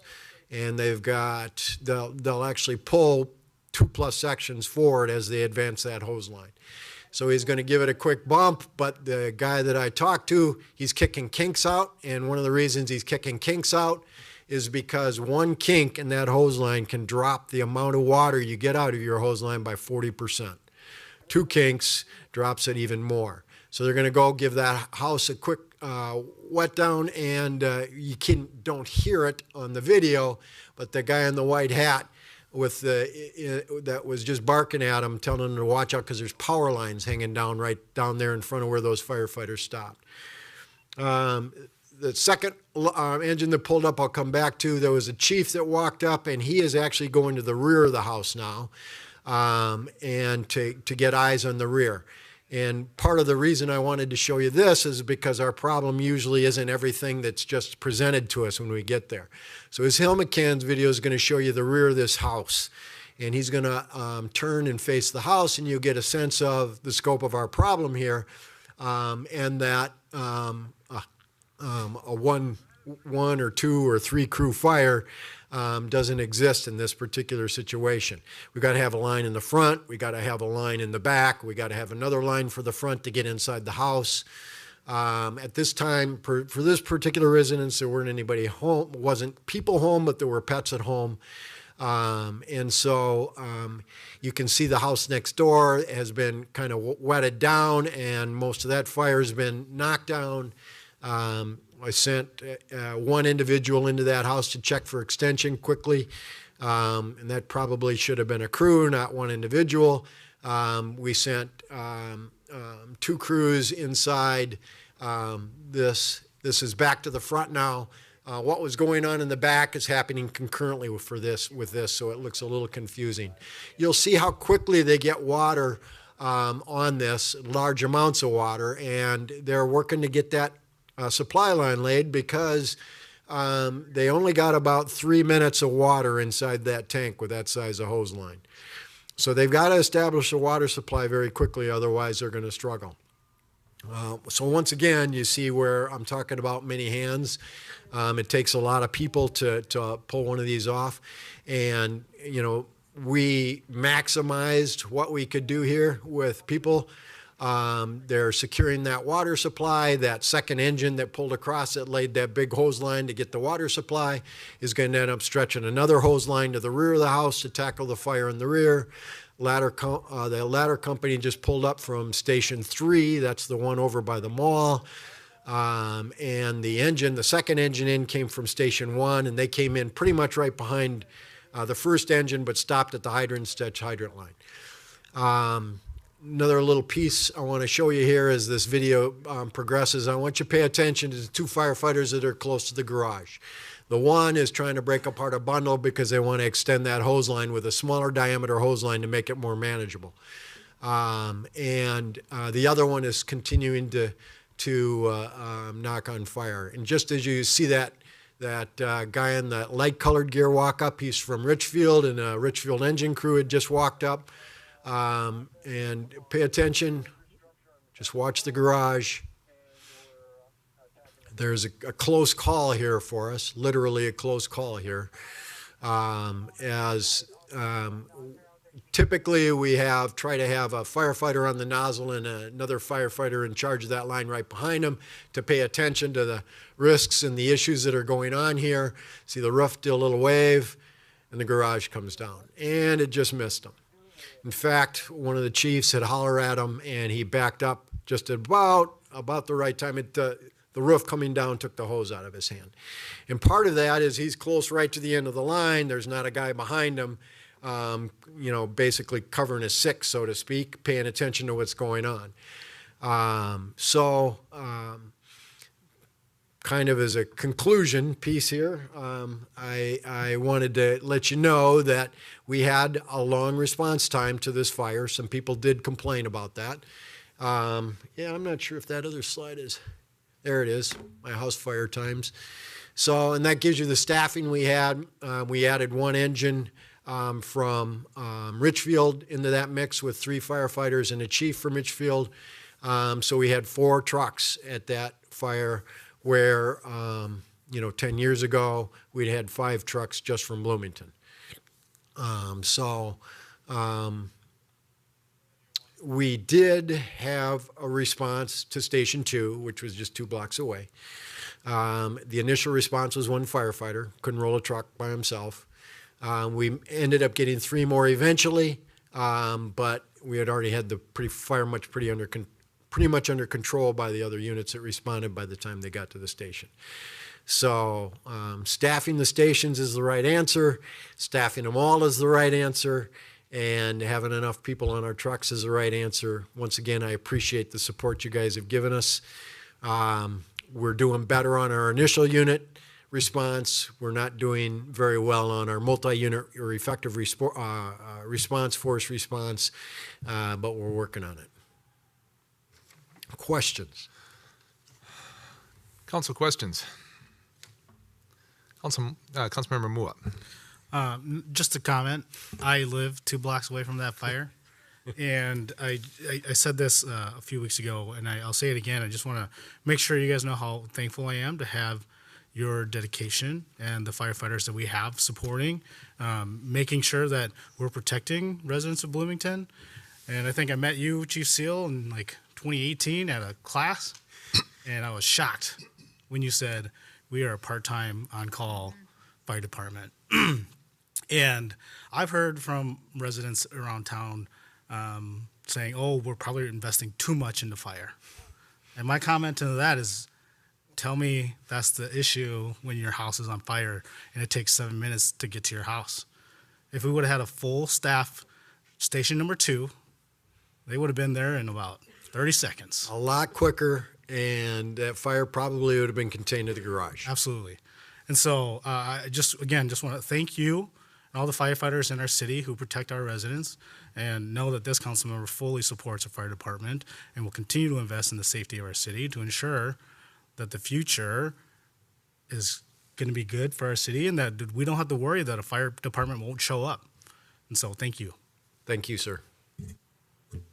Councilmember Lohman. Well, yeah, my wife was heading home that day and couldn't get through, and we're trying to figure out what was going on. But I think that was when the manager was out of town too, so that was kind of exciting. So we also had a fire in our area right down the block too, and it was amazing to see how many folks were able to turn out at that particular point in time. I think it was like 2 a.m. in the morning when that thing got started, if I remember correctly. And I think we cannot miss the comment that you started this whole thing out with the idea of the cultural change that we have had within the fire department. I have the opportunity to serve on the fire pension board, and to make these changes that we're going through right now, and I think even just growing up here too, it is a cultural change, because it's just this belief that we can have this volunteer, paid on call, folks make this work, and the numbers really illustrate the severity of the problem. And I'm hoping I'm glad that we had the budget discussion today about that. And so I think that we ought to, even if we don't get the SAFER grant, I think we run the risk by not investing some dollars, additional dollars into this, that we really put ourselves behind in a big way. So I hope that we will, as we look to take this investment, it takes time to get this built up. And so I hope that we will invest in this portion of it above and beyond with that SAFER and that SAFER grant. Councilmember Nelson. Yeah, thanks, Mayor. 2 quick questions. Do you anticipate a change in the ISO rating in the meeting? Very good. Yes, I do. Okay. And I anticipate it to that ranking or that rating going up in the sense of a higher number, a 3. I'll be happy if we stay a 3. I wouldn't be surprised if we ended up a 4. Okay. Thank you for the candid opinion. And then just switching from directly to the fire, I think last time you were here, you talked a little bit about doing training with staff to be able to do sort of the first response for paramedics before the ambulance arrives, to shorten the time before you get someone into the back of the ambulance to get the medical treatment you need. Do you have any update on that? That's going very well. Okay. We've hired a number of paramedics. Most days we have 3 of our engines in the city staffed with 1 paramedic. All 4 of the engines are staffed with or outfitted with the equipment that the paramedics need, and I would say that's going very well. We work very closely with the police department on medical response, and we work those critical cases together. And it's working very well because those paramedics are able to not only do some advanced care treatments, but also get drugs on board to assist in treating those patients. So I've got some good stories about that. I don't want to brag too much, but because the fault of the delayed response times are not a fault of our ambulance service, it's a fault of the system. And the system's being overloaded, and the hospital's being overloaded. So, I think what we're doing is exactly like you said. But it's working very well. We continue to work on that and expand that program.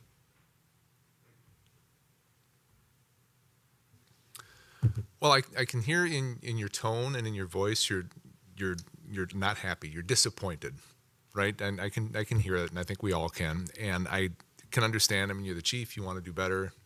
You're pushing. You want it to be. You want those numbers to be in the other direction, and I appreciate that. And I appreciate that you continue to the leadership that you show to move your department in this direction. I really do, because it's not a lack of training. It's not a lack of effort. It's a lack of bodies, the hands that you need, and we get that.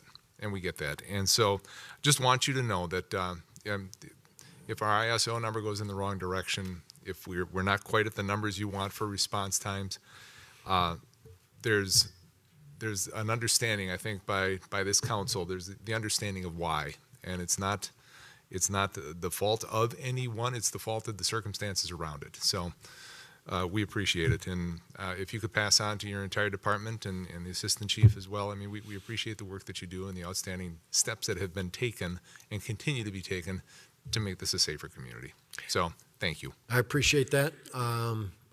Mayor, council, I truly appreciate that, and they will too. I will say that and like I started off by saying, we've got a bunch of people that are willing to throw themselves at problems and pick up slack and carry more than perhaps they should, and but they do it because they really like what they do. So I appreciate that feedback, though. Absolutely. And I also wanted to make sure you knew about the ISO issue before it happened. See, that's why you're the chief. That's that leadership. It's that smart leadership moving forward. So, council, anything else for Chief Seal? Thank you. Thank you. Thanks for sticking out late for us. No worries. Appreciate it. Thank you very much. Council, our last item on our agenda this evening is item 5.6, our City Council policy and issue update. A quick review of our listening session earlier this evening. We had 3 speakers. Sally Ness brought forward again her concerns about handicap parking at Dar Al Farouk. We had a good discussion on that, about where the responsibility might lie and how we might solve that. We heard from Matthew Hallett regarding the proposed or considered bike path to be included in the 9 Mile Creek project. Brought forward some interesting concepts and brought forward an interesting perspective. Appreciated hearing from Matthew this evening.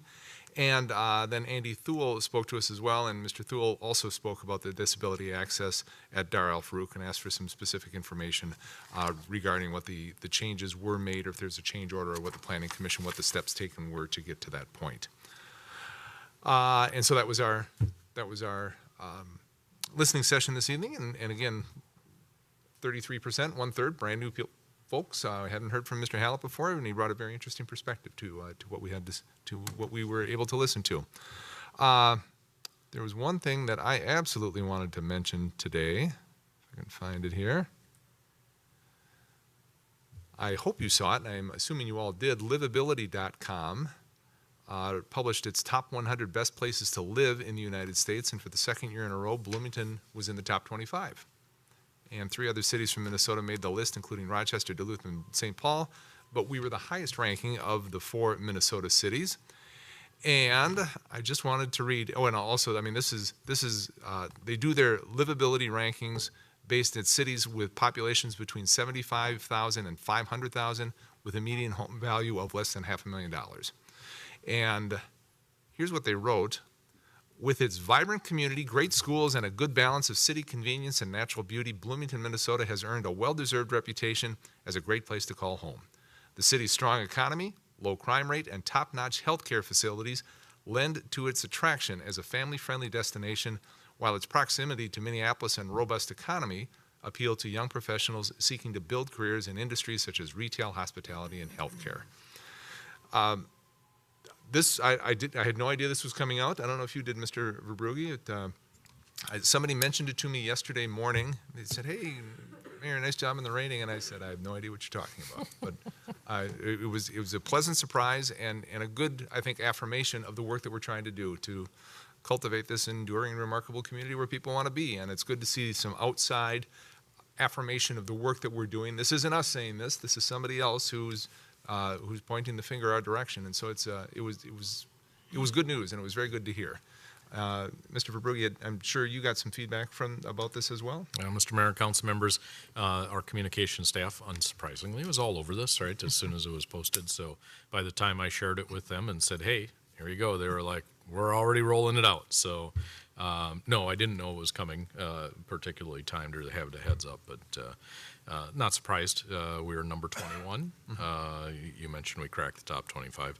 And it is, again, focused on communities that have a number of different livability components, and one of those really important ones is affordability, right? So I'm sure that some people are going to take issue with the fact that a number of other cities in Minnesota may not have been included, but access and opportunity are really important. And frankly, in Bloomington, that's one of the things I know the council's been focused on, is wanting this to be a place where people can be. And I think because of the council's work, because of our just local market forces and just other attributes of the community, we're doing a good job achieving that standard. Couldn't agree more. Yep. Anything else to add, Mr. Verbrugge? I have one item, Mr. Mayor and council members, and this is in the category of just a heads up, with our council travel policy. If there's something that pops up late, then the city manager is authorized to approve it if we don't have time to get it onto a council agenda, and then bring it back in as soon as we can. So the mayor and the police chief are going to be attending a U.S. Conference of Mayors and Police Chief Task Force meeting down in Fort Worth, Texas, early next week. So Councilmember Mua will be the acting mayor for purposes of presiding over the meeting, while Mayor Bussey and Chief Hodges are in Fort Worth. We'll have that travel approval on the agenda for next Monday, and always with the proviso the mayor understands that if for some reason the council decides not to pay for it, then the mayor's going to be out of pocket for a trip to Fort Worth. So, but we're making sure council is notified in advance. So.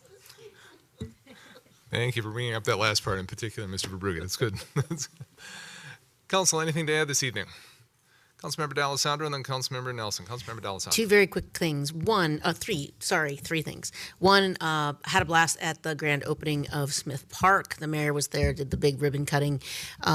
If you haven't gone over there, if you have kids and you haven't gone over there, do it. It's actually, the obstacle course is good for adults too, so don't be afraid. And I was hoping that the mayor and I could race, but I have a bum knee and he has a bum knee, and we said no. It was good.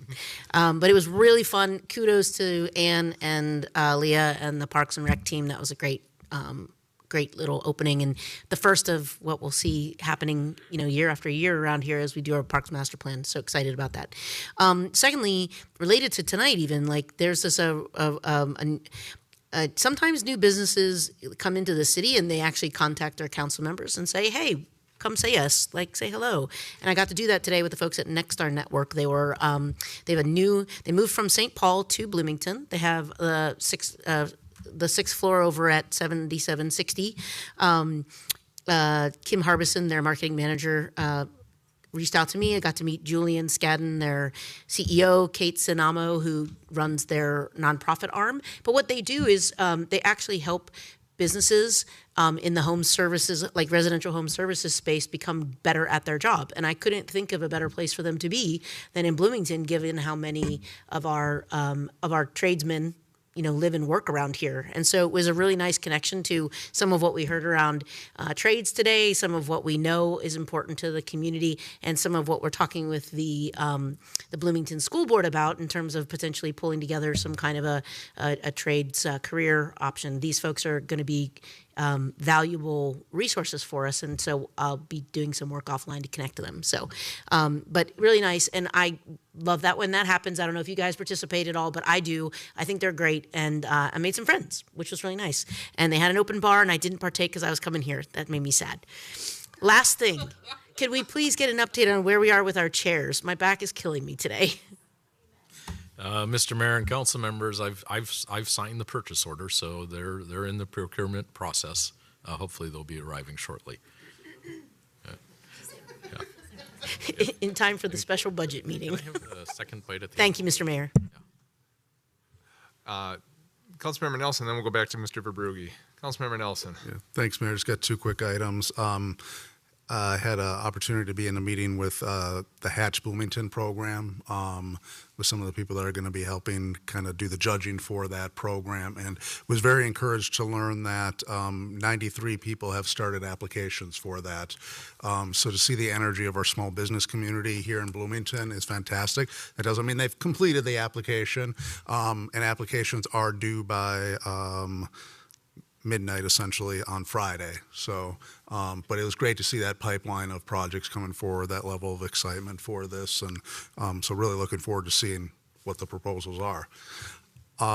Second item I had is I was at a board meeting for Veep earlier today as well, and it's their 50th anniversary, and just a quick request to the city if there's any way they can amplify that they're doing a community gathering. I believe it's June 11th.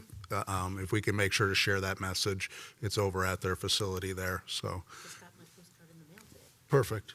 So, but yeah, such an important organization within the community, and still kind of staggering that it's 50 years and how much growth they've done and what all they're doing in the community and have done. I mean, they're still struggling. The food insecurity is very, very real there, and the price of food obviously hits them very significantly. So everything we can do to support them as a community is great.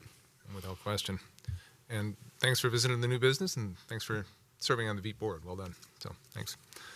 Mr. Verbrugge, one more thing? Thank you, Mr. Mayor. Council will recall that I think a week and a half ago we had something in the BTW about right-of-way work that's going on with a lot of the fiber installation. And I just wanted to follow up because it ended up being timely and relevant. We actually shut down one of the contractors last week for continued bad behavior, parking equipment on the private property of homes where the right-of-way work is being done, and their lack of responsiveness to it, and advised them that continued lack of compliance would result in us pulling all of their current and past permits. So as I shared with the council before, and I say this because there may be somebody watching tonight, but more for you as you speak with constituents, if people are expressing frustration or they feel that some of these contractors or subcontractors are not following the rules for what they should be doing while working the right of way, is to please let us know, because our staff is really trying to get after them. There are so many out there that they're really stressed right now to try and stay on top of all of these things. So it's really important that people share information with us so that we can try to hold people accountable. But that's happening, and I just wanted to reassure council that that's happening. Thank you for the update. Councilmember Nelson wants a second bite. I just want to follow up on that because I know we're not the only community that's experiencing that.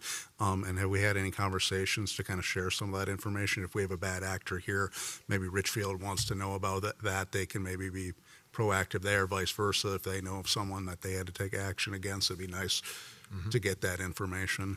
Mr. Mayor and council members, Councilmember Nelson, when we started to see the proliferation of permits last year, the cities were having a fair amount of conversation back and forth, more so because we were wondering why is this happening all of a sudden and who are all these new entrants into the market, and trying to understand who they were, right? And unsurprisingly, not many of them were very willing to share much more information than who they are and maybe who they're working on behalf of, because they don't want to give away a lot of their private business plan or market information.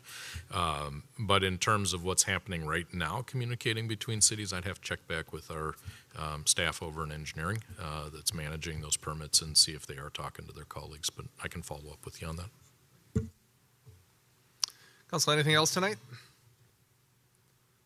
Hearing none, our agenda is complete. I'd look for a motion to adjourn. So moved. Motion by Councilmember Carter, second by Councilmember D'Alessandro to adjourn. No further council discussion. All those in favor, please signify by saying aye. Aye. Opposed, motion carries 7-0. Thanks for the conversation tonight. Thanks for everybody who participated. Thanks for everybody who's watching. Thank you to staff. Everybody have a good night and a good rest of your week.